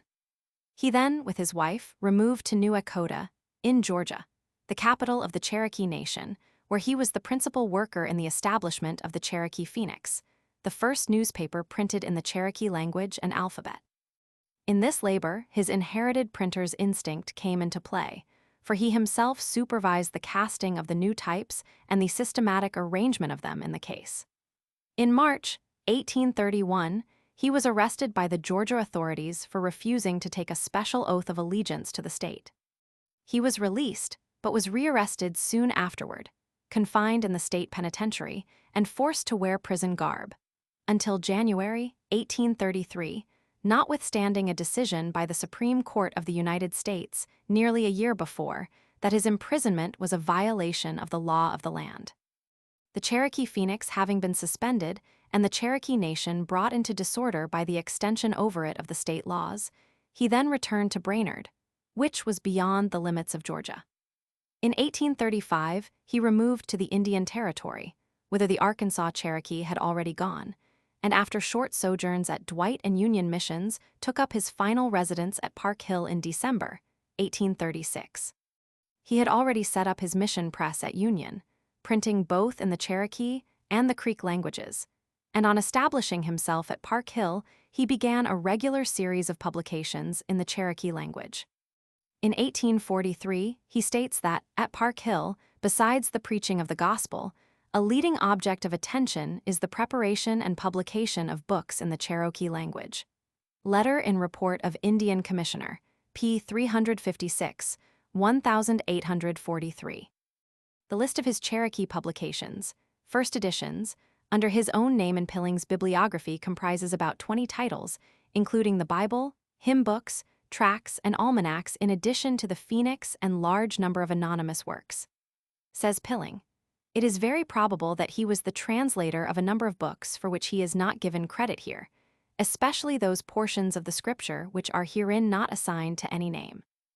Indeed, it is safe to say that during the 34 years of his connection with the Cherokee, but little was done in the way of translating in which he had not a share. He also began a Cherokee geography and had both a grammar and a dictionary of the language under way when his work was interrupted by his arrest. The manuscripts, with all his personal effects, afterward went down with a sinking steamer on the Arkansas. His daughter, Mrs. A. E. W. Robertson, became a missionary among the Creeks and has published a number of works in their language. Authorities: Pilling, Bibliography of the Iroquoian Languages, Articles Worcester, Cherokee Phoenix, etc., 1888, Drake Indians ed. 1880, Report of Indian Commissioner, 1843, Worcester Letter. 39, Death Penalty for Selling Lands, p. 107. In 1820, the Cherokee Nation enacted a law making it treason punishable with death to enter into any negotiation for the sale of tribal lands without the consent of the National Council. A similar law was enacted by the Creeks at about the same time. It was for violating these laws that McIntosh and Ridge suffered death in their respective tribes. The principal parts of the Cherokee Law, as reenacted by the United Nation in the West in 1842, appear as follows in the compilation authorized in 1866. An act against sale of land, etc. Whereas, the peace and prosperity of Indian nations are frequently sacrificed or placed in jeopardy by the unrestrained cupidity of their own individual citizens, and whereas we ourselves are liable to suffer from the same cause and be subjected to future removal and disturbances, therefore, be it further enacted that any person or persons who shall, contrary to the will and consent of the legislative council of this nation, in general council convened, enter into a treaty with any commissioner or commissioners of the United States, or any officer or officers instructed for the purpose, and agree to cede, exchange, or dispose in any way any part or portion of the lands belonging to or claimed by the Cherokees, west of the Mississippi, he or they so offending, upon conviction before any judge of the circuit or Supreme Courts, shall suffer death, and any of the aforesaid judges are authorized to call a court for the trial of any person or persons so transgressing. Be it further enacted that any person or persons who shall violate the provisions of the second section of this act, and shall resist or refuse to appear at the place designated for trial, or abscond, are hereby declared to be outlaws. And any person or persons, citizens of this nation, may kill him or them so offending at any time and in any manner most convenient, within the limits of this nation, and shall not be held accountable to the laws for the same. Be it further enacted that no treaty shall be binding upon this nation which shall not be ratified by the General Council and approved by the principal chief of the nation. December 2, 1842. Laws of the Cherokee Nation, 1868. 40. The Cherokee Syllabary, p. 110, in the various schemes of symbolic thought representation, from the simple pictograph of the primitive man to the finished alphabet of the civilized nations. Our own system, although not yet perfect, stands at the head of the list, the result of 3,000 years of development by Egyptian, Phoenician, and Greek. Sequoia Syllabary, the unaided work of an uneducated Indian reared amid semi-savage surroundings, stands second. 12 years of his life are said to have been given to his great work. Being entirely without instruction and having no knowledge of the philosophy of language, being not even acquainted with English, his first attempts were naturally enough in the direction of the crude Indian pictograph.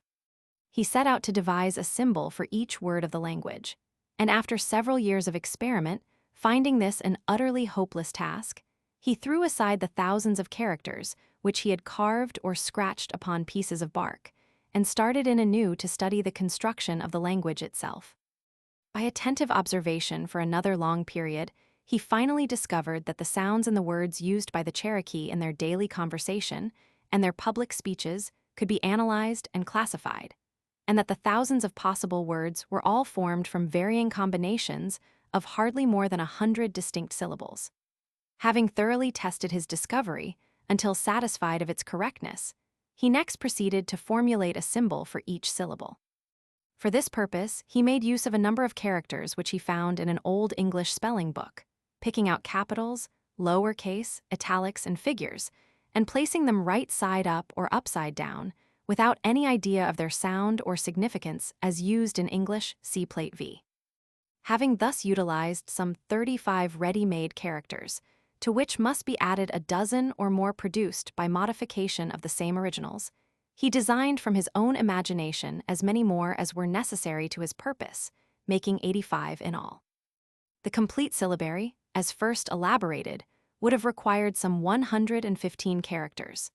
But after much hard study over the hissing sound in its various combinations, he hit upon the expedient of representing the sound by means of a distinct character, the exact equivalent of our letter S whenever it formed the initial of a syllable. Says Gallatin, it wanted but one step more, and to have also given a distinct character to each consonant, to reduce the whole number to 16, and to have had an alphabet similar to ours. In practice, however, and as applied to his own language, the superiority of Guess's alphabet is manifest and has been fully proved by experience. You must indeed learn and remember 85 characters instead of 25. But this once accomplished, the education of the pupil is completed.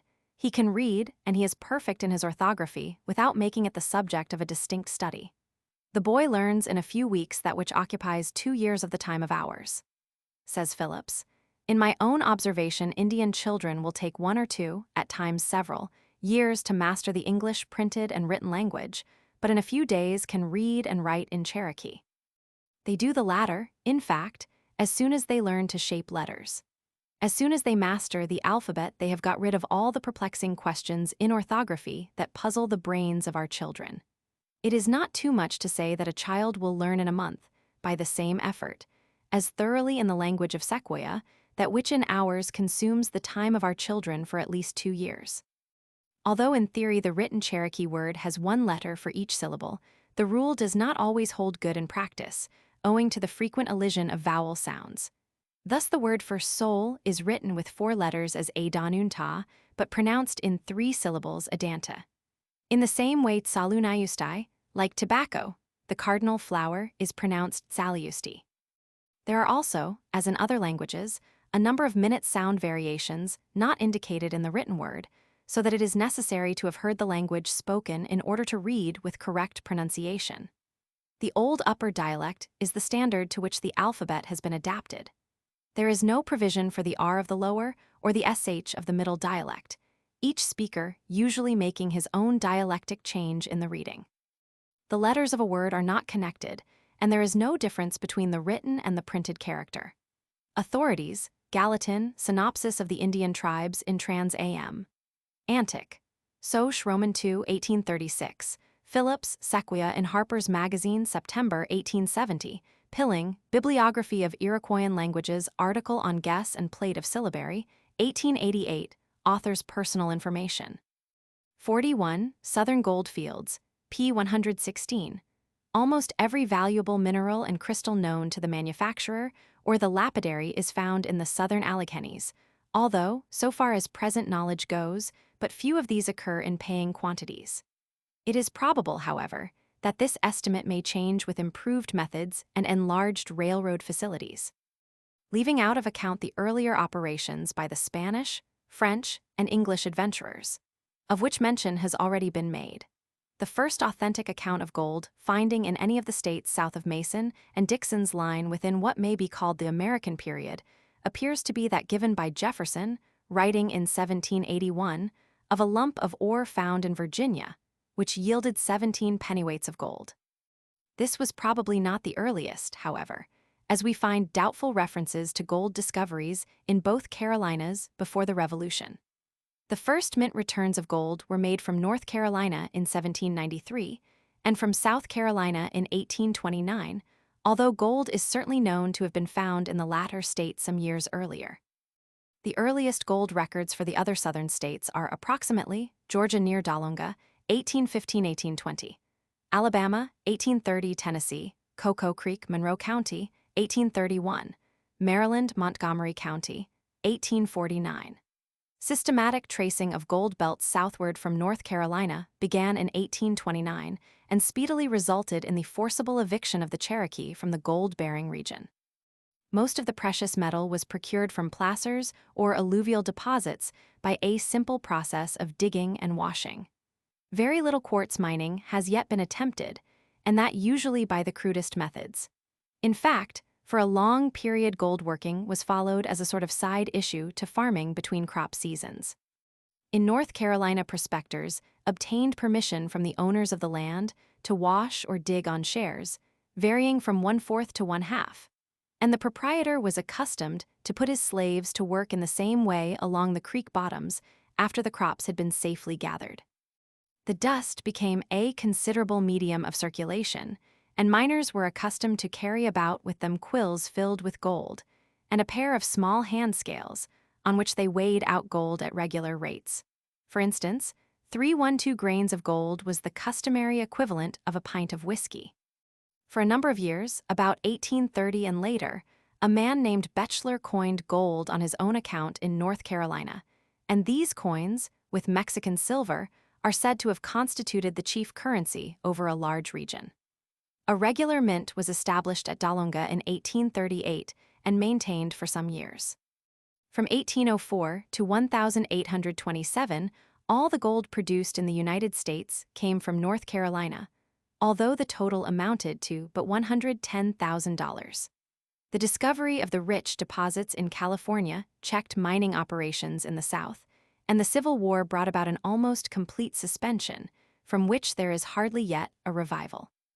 According to the best official estimates, the gold production of the Southern Allegheny region for the century from 1799 to 1898, inclusive, has been something over $46 million, distributed as follows. North Carolina 21, 926, 376 Georgia, 658, 630 South Carolina, 961, 863 Virginia, slightly in excess of 216, 343 Alabama, slightly in excess of 927 Tennessee, slightly in excess of 405 Maryland, 068 total, slightly in excess of 415612.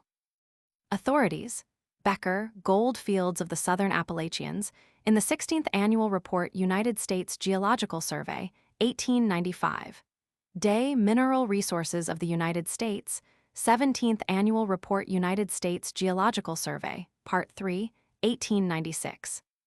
Nitze, Gold Mining and Metallurgy in the Southern States, in North Carolina Geological Survey Report, republished in Mineral Resources of the United States, 20th Annual Report United States Geological Survey, Part 6, 1899. Landman, Letters from the Allegheny Mountains, 1849. 42. Extension of Georgia Laws, 1830, p. 117. It is hereby ordained that all the laws of Georgia are extended over the Cherokee country, that after the 1st day of June, 1830, all Indians then and at that time residing in said territory shall be liable and subject to such laws and regulations as the legislature may hereafter prescribe. That all laws, usages, and customs made and established and enforced in the said territory, by the said Cherokee Indians, be, and the same are hereby, on and after the 1st day of June, 1830, declared null and void. And no Indian or descendant of an Indian, residing within the Creek or Cherokee nations of Indians, shall be deemed a competent witness or party to any suit in any court where a white man is a defendant. Extract from the act passed by the Georgia Legislature on December 20, 1828, to add the territory within this state and occupied by the Cherokee Indians to the counties of Dekalb et al., and to extend the laws of this state over the same. Authorities: Drake Indians, p. 439, ed. 1880, Royce, Cherokee Nation of Indians in 5th Ann. Rep. Bureau of Ethnology, p. 260, 1888. 43. Removal Forts, 1838, p. 130. For collecting the Cherokee preparatory to the removal, the following stockade forts were built. In North Carolina, Fort Lindsay on the south side of the Tennessee River at the junction of Nantahala in Swain County. Fort Scott at Aquone, farther up Nantahala River in Macon County. Fort Montgomery at Robbinsville in Graham County. Fort Hembry at Hayesville in Clay County. Fort Delaney at Valletown in Cherokee County. Fort Butler at Murphy in the same county. In Georgia, Fort Scudder on Frogtown Creek, north of Dalunga in Lumpkin County. Fort Gilmer near Ellijay in Gilmer County. Fort Coosawhattie in Murray County. Fort Talking Rock near Jasper in Pickens County. Fort Buffington near Canton in Cherokee County. In Tennessee, Fort Cass at Calhoun on Hiwassee River in McMinn County. In Alabama, Fort Turkeytown on Coosa River at Center in Cherokee County. Authority: Author's personal information. 44. McNair's Grave, p. 132. Just inside the Tennessee line, where the Canasauga River bends again into Georgia, is a stone-walled grave with a slab on which is an epitaph which tells its own story of the removal heartbreak. McNair was a white man, prominent in the Cherokee Nation, whose wife was a daughter of the chief, Van, who welcomed the Moravian missionaries and gave his own house for their use. The date shows that she died while the removal was in progress, possibly while waiting in the stockade camp. The inscription, with details, is given from information kindly furnished by Mr. D.K. Dunn of Canasauga, Tennessee, in a letter dated August 16, 1890. Sacred to the memory of David and Delilah A. McNair, who departed this life, the former on the 15th of August, 1836, and the latter on the 30th of November, 1838. Their children, being members of the Cherokee Nation and having to go with their people to the west, do leave this monument, not only to show their regard for their parents, but to guard their sacred ashes against the unhallowed intrusion of the white man. 45. President Samuel Houston, p. 145. This remarkable man was born in Rockbridge County, Virginia, March 2, 1793, and died at Huntsville, Texas, July 25, 1863. Of strangely versatile but forceful character, he occupies a unique position in American history, combining in a wonderful degree the rough manhood of the pioneer, the eccentric vanity of the Indian, the stern dignity of the soldier, the genius of the statesman, and with all the high chivalry of a knight of the olden time. His erratic career has been the subject of much cheap romancing, but the simple facts are of sufficient interest in themselves without the aid of fictitious embellishment. To the Cherokee, whom he loved so well, he was known as Kalanoo, the Raven, an old war title in the tribe. His father having died when the boy was 9 years old, his widowed mother removed with him to Tennessee, opposite the territory of the Cherokee, whose boundary was then the Tennessee River. Here he worked on the farm, attending school at intervals. But being of adventurous disposition, he left home when 16 years old and, crossing over the river, joined the Cherokee, among whom he soon became a great favorite, being adopted into the family of Chief Jolly, from whom the island at the mouth of Hiwassee takes its name. After 3 years of this life, during which time he wore the Indian dress and learned the Indian language, he returned to civilization and enlisted as a private soldier under Jackson in the Creek War. He soon attracted favorable notice and was promoted to the rank of ensign. By striking bravery at the bloody Battle of Horseshoe Bend, where he scaled the breastworks with an arrow in his thigh and led his men into the thick of the enemy, he won the lasting friendship of Jackson, who made him a lieutenant, although he was then barely 21.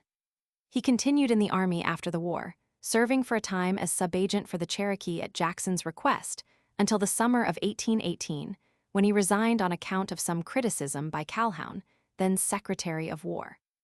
An official investigation, held at his demand, resulted in his exoneration.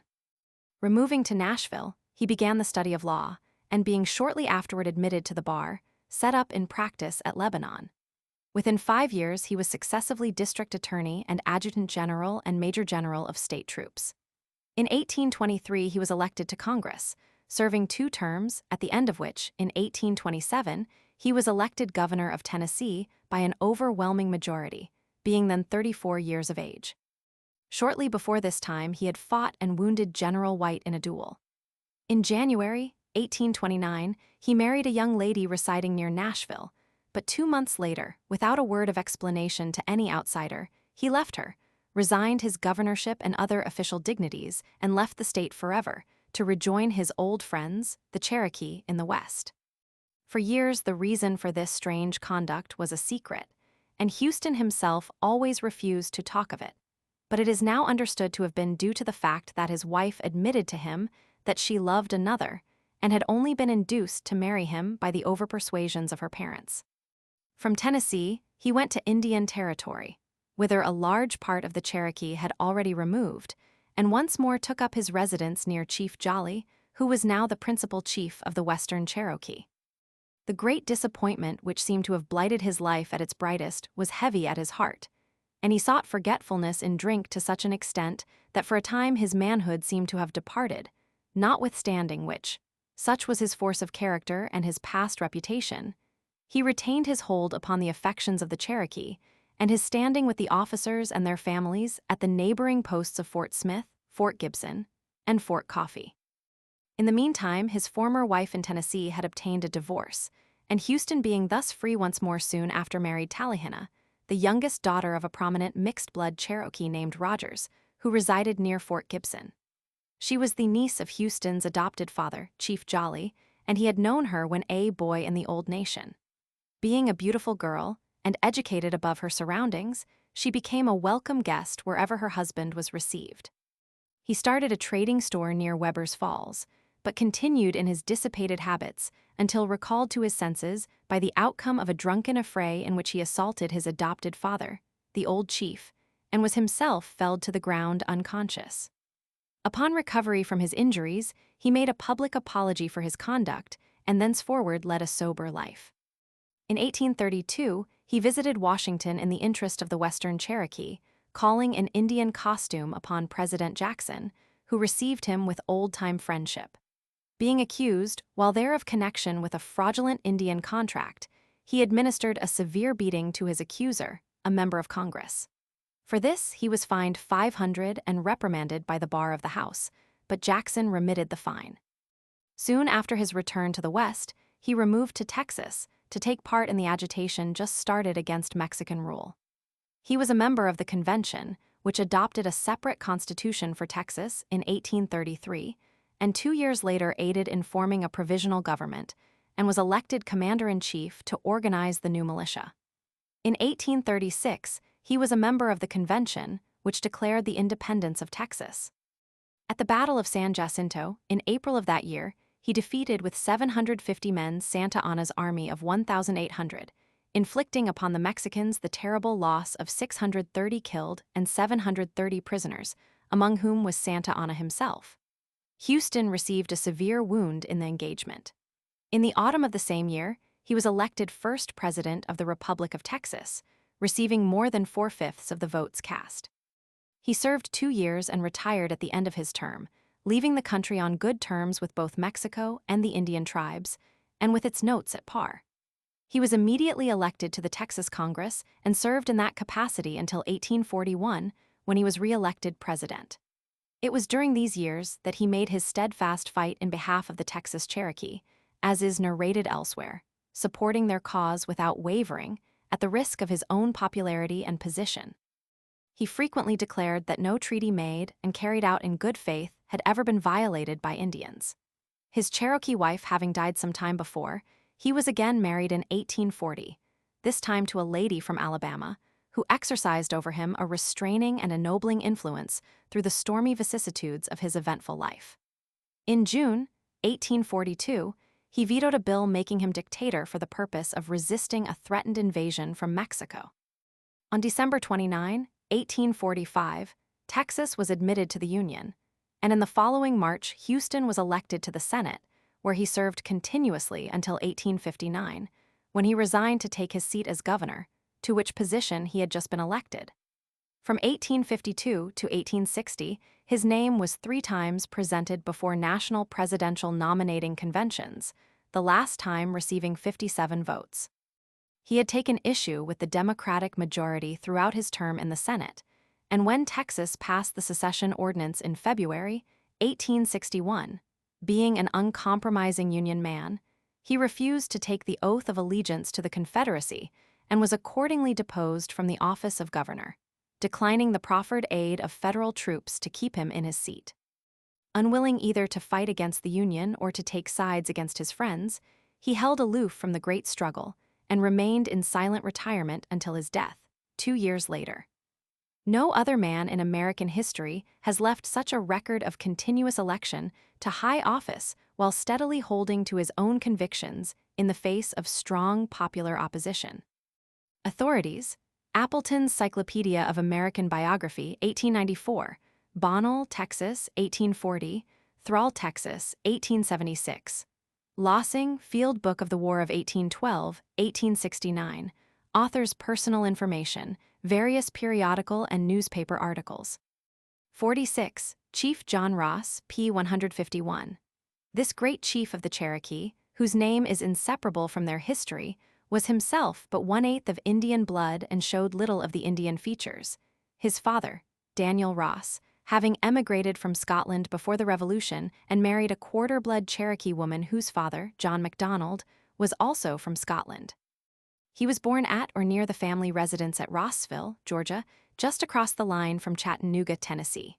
As a boy, he was known among the Cherokee as Sanusty, Little John, but after arriving at manhood was called Gewiskewey, the name of a rare migratory bird, of large size and white or grayish plumage, said to have appeared formerly at long intervals in the old Cherokee country. It may have been the egret or the swan. He was educated at Kingston, Tennessee, and began his public career when barely 19 years of age. His first wife, a full-blood Cherokee woman, died in consequence of the hardships of the removal while on the Western March and was buried at Little Rock, Arkansas. Some years later, he married again, this time to a Miss Stapler of Wilmington, Delaware, the marriage taking place in Philadelphia. Author's personal information from Mr. Allen Ross, son of John Ross. See also Meredith, the Cherokees, in the 5 Civilized Tribes, Extra Bulletin 11th Census, 1894. Kuiskui district of the Cherokee Nation West has been named in his honor. The following biographic facts are taken from the panegyric in his honor, passed by the National Council of the Cherokee on hearing of his death, as feebly expressive of the loss they have sustained. John Ross was born October 3, 1790, and died in the city of Washington August 1, 1866, in the 76th year of his age. His official career began in 1809 when he was entrusted by Agent Return Meigs with an important mission to the Arkansas Cherokee. From that time until the close of his life, with the exception of 2 or 3 years in the earlier part, he was in the constant service of his people, furnishing an instance of confidence on their part and fidelity on his which has never been surpassed in the annals of history.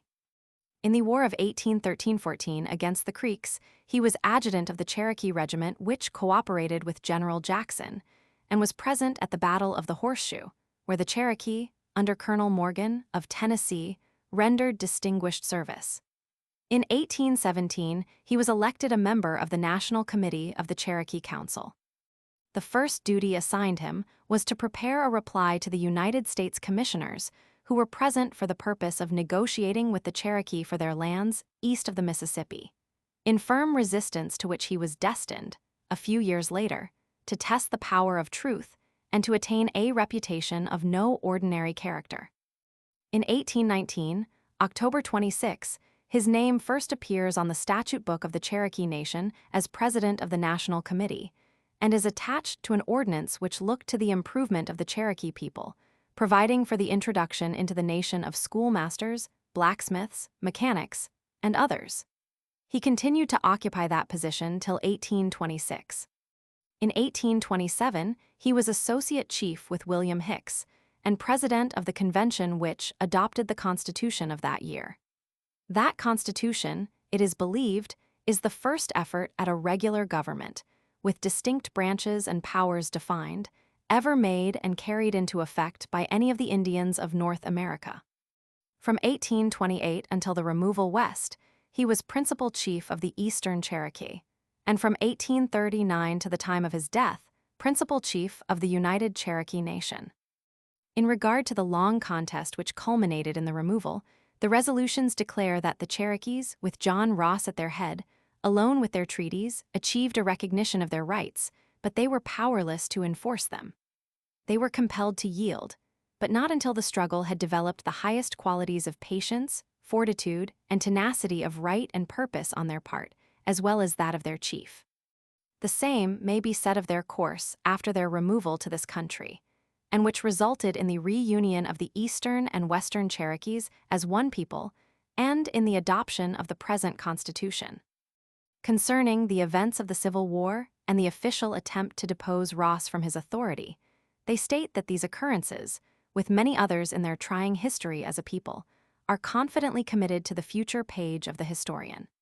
It is enough to know that the treaty negotiated at Washington in 1866 bore the full and just recognition of John Ross' name as principal chief of the Cherokee Nation. The summing up of the panegyric is a splendid tribute to a splendid manhood. Blessed with a fine constitution and a vigorous mind, John Ross had the physical ability to follow the path of duty wherever it led. No danger appalled him. He never faltered in supporting what he believed to be right, but clung to it with a steadiness of purpose which alone could have sprung from the clearest convictions of rectitude. He never sacrificed the interests of his nation to expediency. He never lost sight of the welfare of the people. For them he labored daily for a long life, and upon them he bestowed his last expressed thoughts. A friend of law, he obeyed it. a friend of education, he faithfully encouraged schools throughout the country and spent liberally his means in conferring it upon others. Given to hospitality, none ever hungered around his door.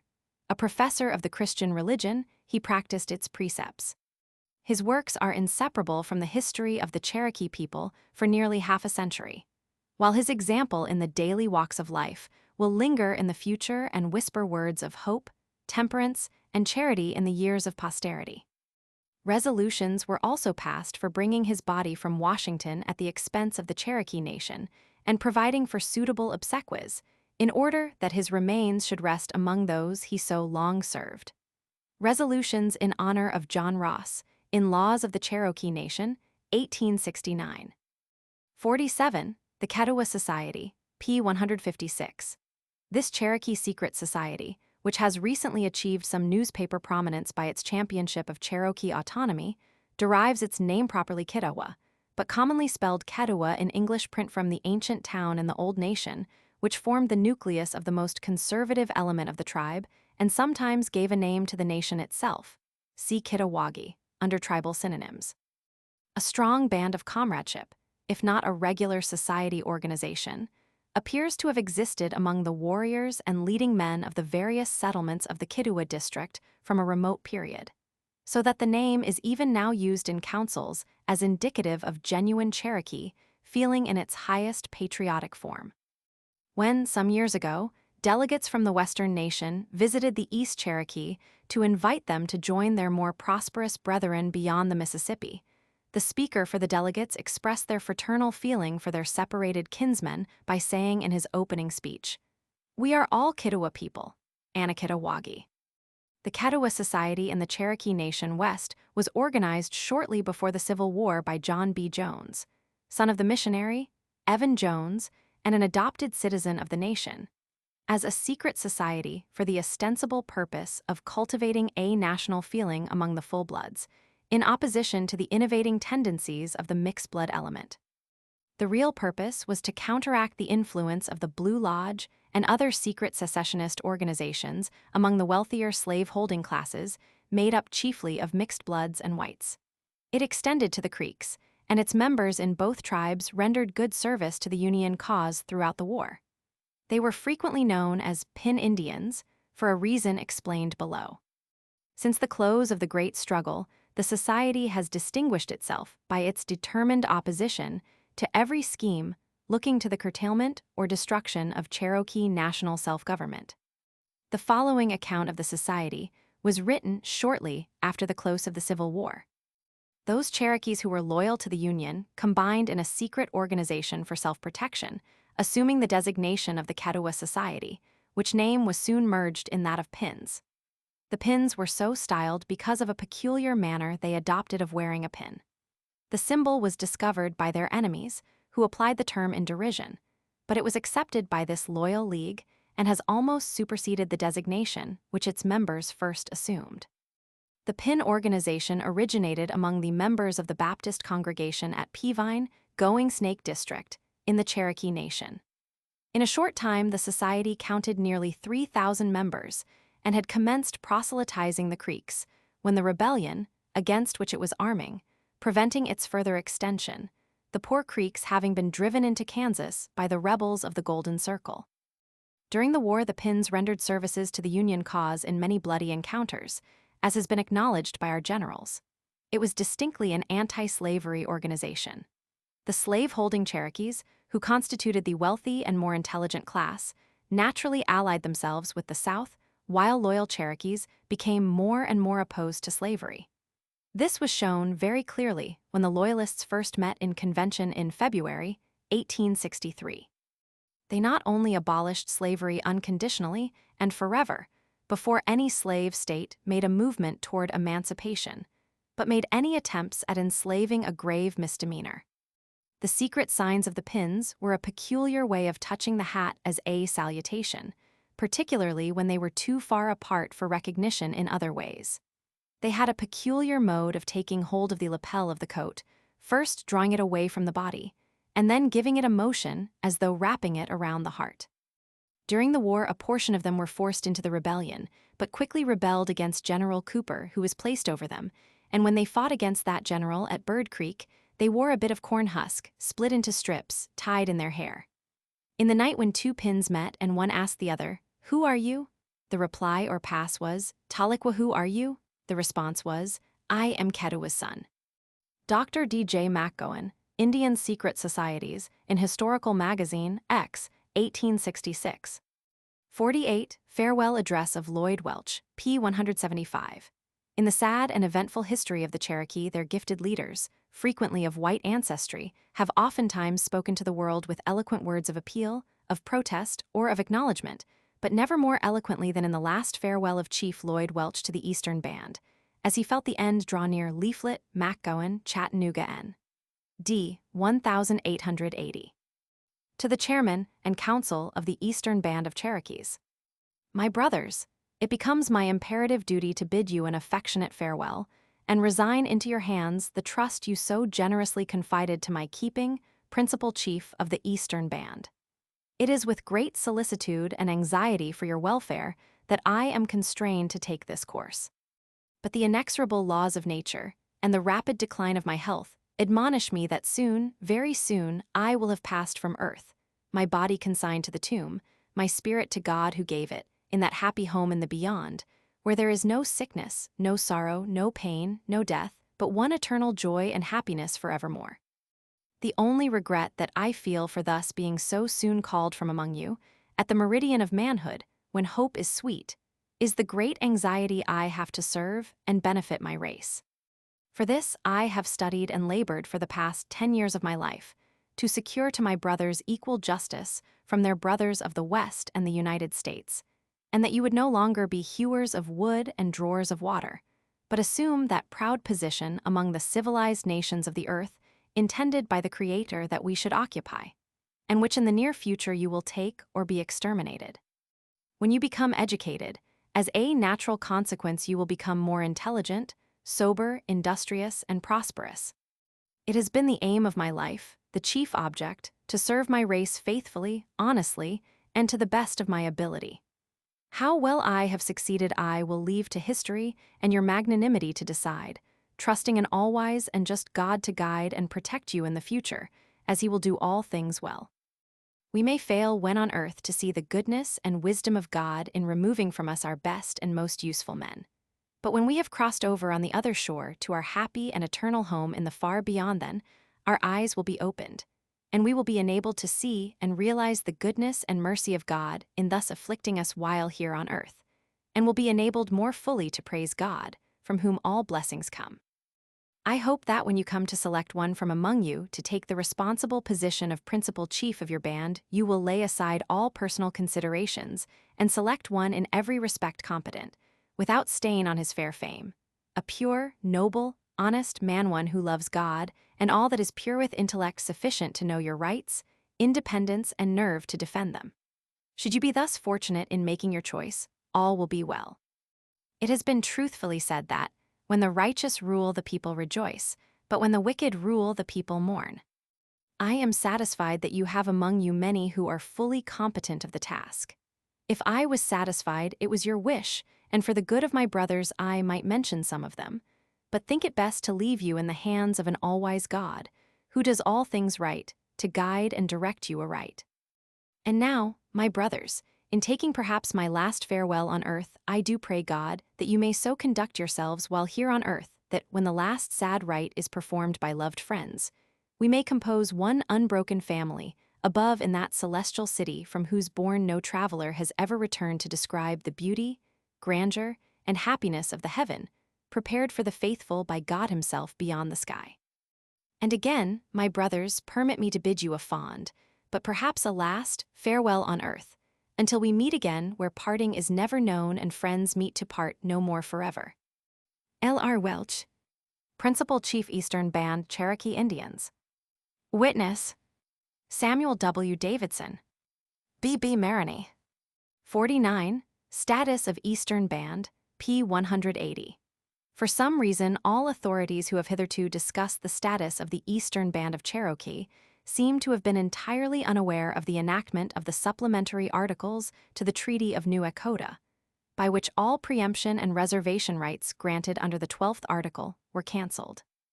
Thus, in the Cherokee case of the United States et al. Against D.T. Boyd et al., we find the United States Circuit Judge quoting the 12th article in its original form as a basis for argument, while his associate judge says, "Their forefathers availed themselves of a provision in the Treaty of New Echota and remained in the state of North Carolina," etc. Report of Indian Commissioner for 1895, pp. 630-3635, 1896. The truth is that the treaty as ratified with its supplementary articles canceled the residence right of every Cherokee east of the Mississippi. And it was not until 30 years afterwards that North Carolina finally gave assurance that the Eastern Band would be permitted to remain within her borders. The 12th article of the New Echota Treaty of December 29, 1835, provides for a pro rata apportionment to such Cherokee as desire to remain in the East, and continues.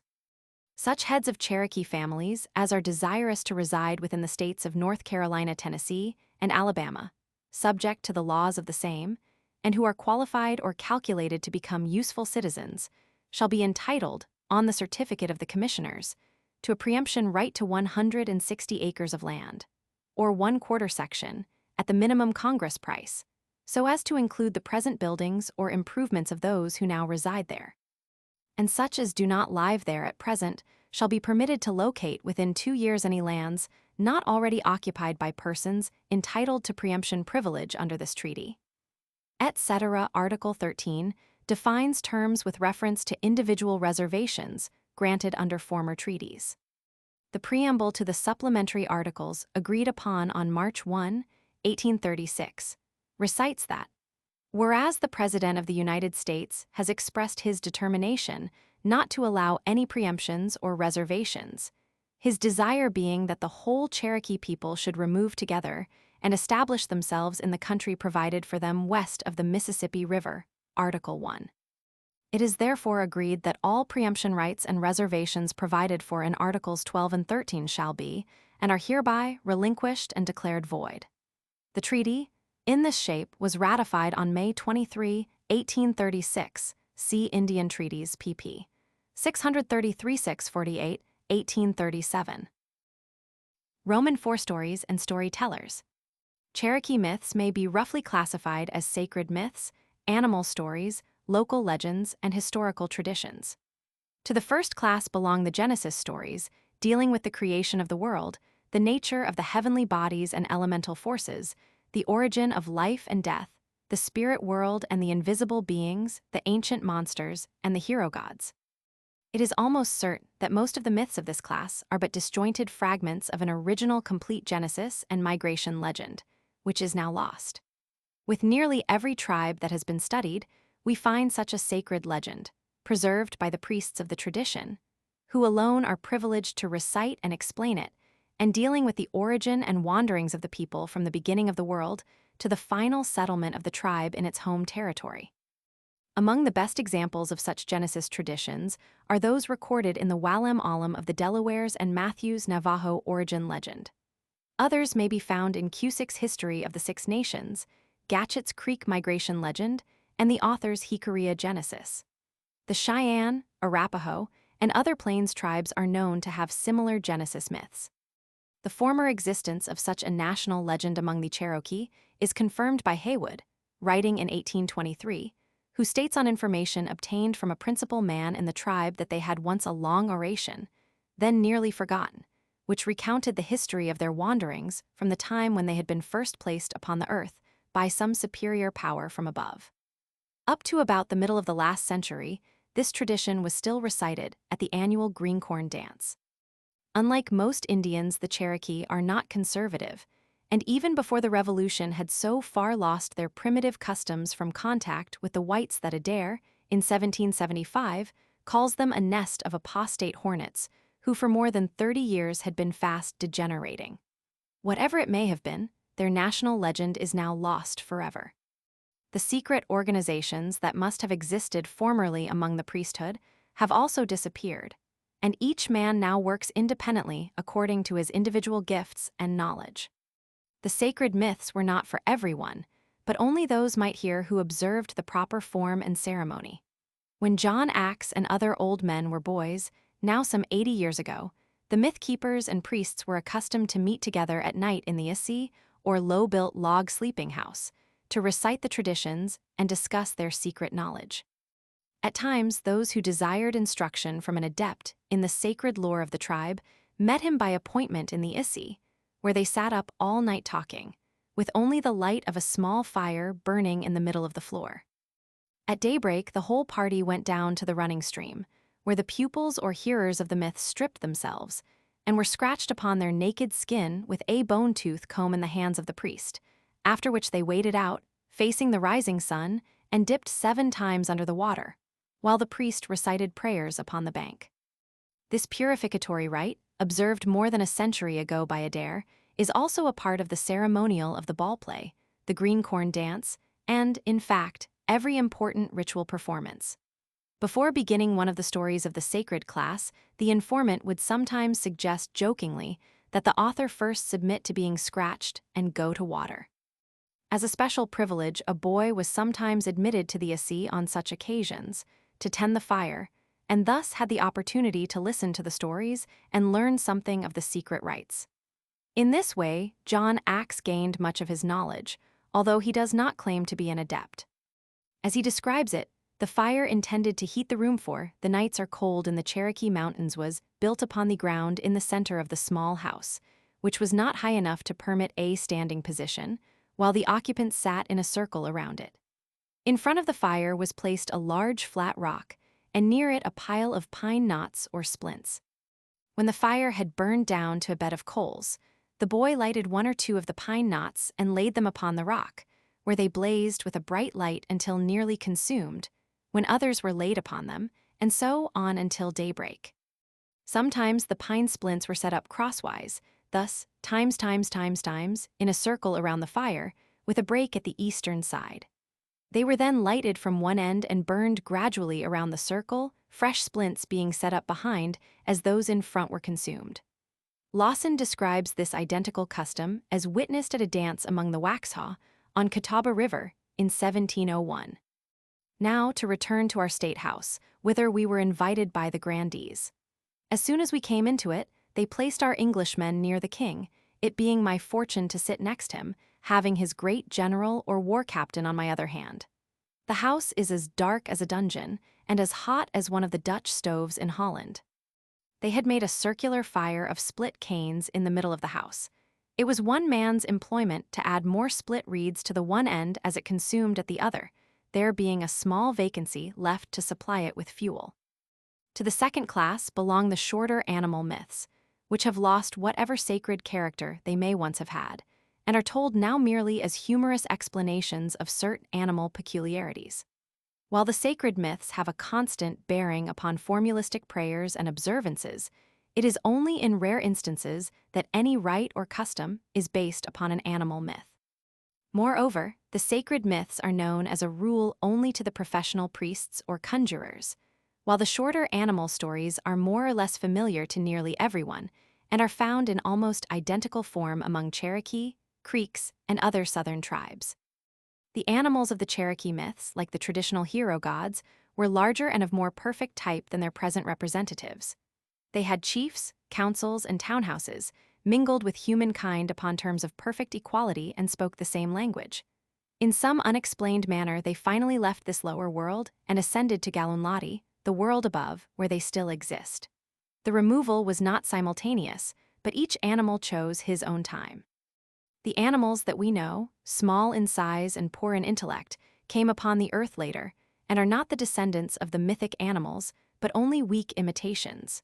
In 1 or 2 special cases, however, the present creature is the descendant of a former monster. Trees and plants also were alive and could talk in the old days, and had their place in council, but do not figure prominently in the myths. Each animal had his appointed station and duty. Thus, the Wallasey frog was the marshal and leader in the council, while the rabbit was the messenger to carry all public announcements, and usually led the dance besides. He was also the great trickster and mischief-maker, a character which he bears in Eastern and Southern Indian myth generally, as well as in the Southern Negro stories. The bear figures as having been originally a man with human form and nature. As with other tribes and countries, almost every prominent rock and mountain, every deep bend in the river, in the old Cherokee country has its accompanying legend. It may be a little story that can be told in a paragraph to account for some natural feature, or it may be one chapter of a myth that has its sequel in a mountain 100 miles away. As is usual when a people has lived for a long time in the same country, nearly every important myth is localized, thus assuming more definite character. There is the usual number of anecdotes and stories of personal adventure, some of them irredeemably vulgar, but historical traditions are strangely wanting. The authentic records of unlettered peoples are short at best, seldom going back much farther than the memories of their oldest men.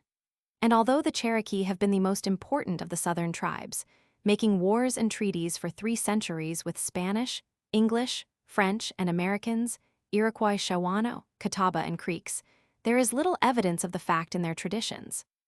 This condition may be due in part to the temper of the Cherokee mind, which, as has been already stated, is accustomed to look forward to new things rather than to dwell upon the past. The First Cherokee War, with its stories of Aganstata and Ottagulkalu, is absolutely forgotten. Of the long revolutionary struggle, they have hardly a recollection, although they were constantly fighting throughout the whole period and for several years after, and at one time were brought to the verge of ruin by 4 concerted expeditions, which ravaged their country simultaneously from different directions and destroyed almost every one of their towns. Even the Creek War, in which many of their warriors took a prominent part, was already nearly forgotten some years ago. Beyond a few stories of encounters with the Shawano and Iroquois, there is hardly anything that can be called history until well within the present century. With some tribes, the winter season and the night are the time for telling stories, but to the Cherokee, all times are alike. As our grandmothers begin, once upon a time, so the Cherokee storyteller introduces his narrative by saying, "This is what the old men told me when I was a boy." Not all tell the same stories, for in tribal lore, as in all other sorts of knowledge, we find specialists. Some common minds take note only of common things, little stories of the rabbit, the terrapin, and the others told to point a joke or amuse a child. Others dwell upon the wonderful and supernatural Tsulkalu, Tsuanahi, and the Thunderer's End, those sacred things to be told only with prayer and purification. Then, again, there are still a few old warriors who live in the memory of heroic days when there were wars with the Seneca and the Shawano. And these men are the historians of the tribe and the conservators of its antiquities. The question of the origin of myths is one which affords abundant opportunity for ingenious theories in the absence of any possibility of proof. Those of the Cherokee are too far broken down ever to be woven together again into any long-connected origin legend, such as we find with some tribes, although a few still exhibit a certain sequence, which indicates that they once formed component parts of a cycle.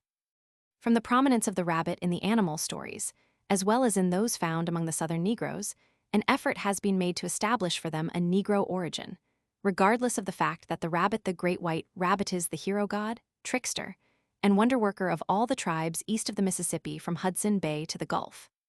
In European folklore, also the rabbit is regarded as something uncanny and half-supernatural, and even in far-off Korea, he is the central figure in the animal myths. Just why this should be so is a question that may be left to the theorist to decide.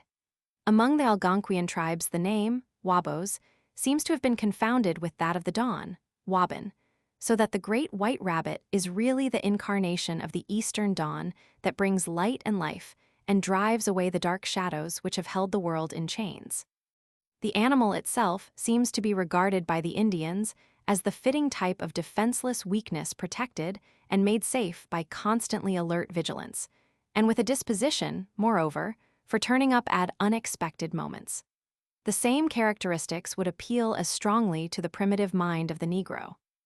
The very expression which Harris puts into the mouth of Uncle Remus, "In dem days, Brer Rabbit and his family was at the head de gang wn any racket woos in hand," was paraphrased in the Cherokee language by Sayada in introducing his first rabbit story. Sistu Wooliganatutun Anegitsatu, Jesse the rabbit was the leader of them all in mischief. The expression struck the author so forcibly that the words were recorded as spoken. In regard to the contact between the two races, by which such stories could be borrowed from one by the other, it is not commonly known that in all the southern colonies Indian slaves were bought and sold, and kept in servitude and worked in the fields side by side with Negroes up to the time of the Revolution. Not to go back to the Spanish period, when such things were the order of the day, we find the Cherokee, as early as 1693, complaining that their people were being kidnapped by slave hunters. Hundreds of captured Tuscarora and nearly the whole tribe of the Appalachee were distributed as slaves among the Carolina colonists in the early part of the 18th century, while the Natchez and others shared a similar fate in Louisiana, and as late at least as 1776 Cherokee prisoners of war were still sold to the highest bidder for the same purpose. At one time, it was charged against the governor of South Carolina that he was provoking a general Indian war by his encouragement of slave hunts. Furthermore, as the coast tribes dwindled, they were compelled to associate and intermarry with the Negroes until they finally lost their identity and were classed with that race, so that a considerable proportion of the blood of the southern Negroes is unquestionably Indian. The Negro, with his genius for imitation and his love for stories, especially of the comic variety, must undoubtedly have absorbed much from the Indian in this way. While on the other hand, the Indian, with his pride of conservatism and his contempt for a subject race, would have taken but little from the Negro, and that little could not easily have found its way back to the free tribes. Some of these animal stories are common to widely separated tribes among whom there can be no suspicion of Negro influences. Thus the famous Tar Baby story has variants, not only among the Cherokee, but also in New Mexico, Washington, and southern Alaska wherever. In fact, the pinon or the pine supplies enough gum to be molded into a ball for Indian use as well. The incident of the rabbit dining the bear is found with nearly every tribe from Nova Scotia to the Pacific. The idea that such stories are necessarily of Negro origin is due largely to the common but mistaken notion that the Indian has no sense of humor.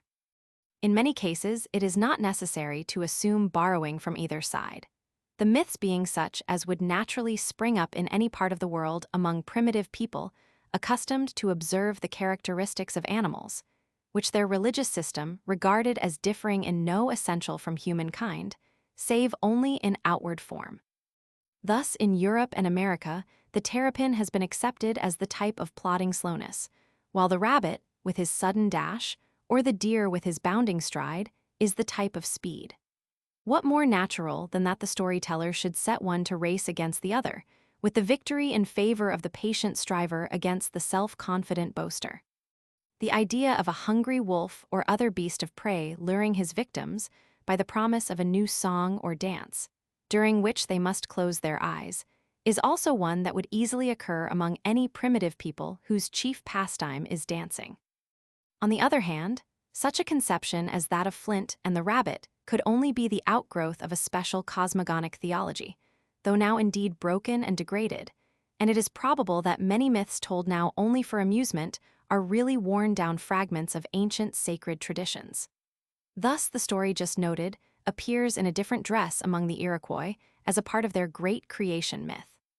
The Cherokee being a detached tribe of the Iroquois, we may expect to find among the latter, if it be not already too late, the explanation and more perfect statement of some things which are obscure in the Cherokee myths. It must not be forgotten, however, that the Indian, like other men, does some things for simple amusement, and it is useless to look for occult meanings where none exist. Except as to the local traditions and a few others which are obviously the direct outgrowth of Cherokee conditions, it is impossible to fix a definite starting point for the myths. It would be unwise to assert that even the majority of them originated within the tribe. The Cherokee have strains of Creek, Catawba, Utchee, Natchez, Iroquois Osage, and Shawano blood, and such admixture implies contact more or less intimate and continued. Indians are great wanderers, and a myth can travel as far as a redstone pipe or a string of wampum. It was customary, as it still is to a limited extent in the West, for large parties, sometimes even a whole band or village, to make long visits to other tribes, dancing, feasting, trading, and exchanging stories with their friends for weeks or months at a time, with the expectation that their hosts would return the visit within the next summer. Regular trade routes crossed the continent from east to west and from north to south, and when the subject has been fully investigated, it will be found that this intertribal commerce was as constant and well-recognized a part of Indian life as is our own railroad traffic today. The very existence of a trade jargon or a sign language is proof of intertribal relations over wide areas. Their political alliances also were often far-reaching, for Pontiac welded into a warlike confederacy all the tribes from the Atlantic border to the head of the Mississippi, while the emissaries of the Shawanoe prophet carried the story of his revelations throughout the whole region from the Florida coast to the Saskatchewan. In view of these facts, it is as useless to attempt to trace the origin of every myth as to claim a Cherokee authorship for them all. From what we know of the character of the Shawanoe, their tendency toward the ceremonial and the mystic, and their close relations with the Cherokee, it may be inferred that some of the myths originated with that tribe. We should naturally expect also to find close correspondence with the myths of the Creeks and other southern tribes within the former area of the Mobilian trade language. The localization at home of all the more important myths indicates a long residence in the country. As the majority of those here given belong to the half-dozen counties still familiar to the East Cherokee, we may guess how many attached to the ancient territory of the tribe are now irrecoverably lost. Contact with the white race seems to have produced very little impression on the tribal mythology, and not more than 3 or 4 stories current among the Cherokee can be assigned to a Caucasian source. These have not been reproduced here, for the reason that they are plainly European, and the author has chosen not to follow the example of some collectors who have assumed that every tale told in an Indian language is necessarily an Indian story. Scores recorded in collections from the North and West are nothing more than variants from the celebrated Hausmarchen, as told by French trappers and voyageurs to their Indian campmates and half-breed children. It might perhaps be thought that missionary influence would be evident in the Genesis tradition, but such is not the case.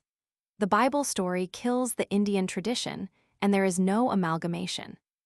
It is hardly necessary to say that stories of a great fish which swallows a man and of a great flood which destroys a people are found the world over. The supposed Cherokee hero god, Wasi, described by one writer as so remarkably resembling the great Hebrew lawgiver, is in fact that great teacher himself, Wasi being the Cherokee approximate for Moses, and the good missionary who first recorded the story was simply listening to a chapter taken by his convert from the Cherokee Testament. The whole primitive pantheon of the Cherokee is still preserved in their sacred formulas. As compared with those from some other tribes, the Cherokee myths are clean. For picturesque imagination and wealth of detail, they rank high, and some of the wonder stories may challenge those of Europe and India. The numerous parallels furnished will serve to indicate their relation to the general Indian system. Unless otherwise noted, every myth here given has been obtained directly from the Indians, and in nearly every case has been verified from several sources. I know not how the truth may be, I tell the tale as 'twas told to me.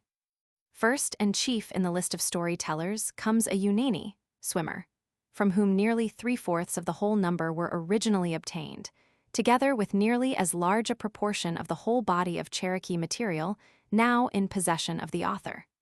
The collection could not have been made without his help, and now that he is gone it can never be duplicated.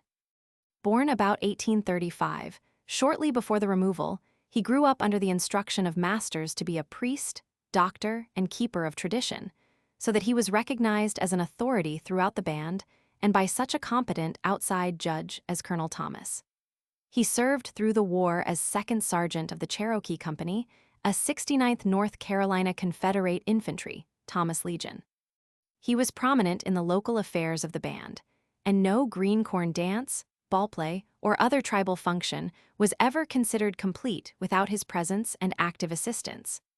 A genuine Aboriginal antiquarian and patriot, proud of his people and their ancient system, he took delight in recording in his native alphabet the songs and sacred formulas of priests and dancers, and the names of medicinal plants and the prescriptions with which they were compounded, while his mind was a storehouse of Indian tradition.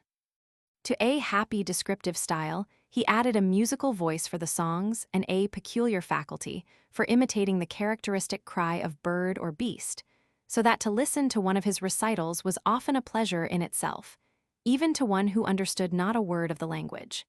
He spoke no English, and to the day of his death clung to the moccasin and turban, together with the rattle, his badge of authority.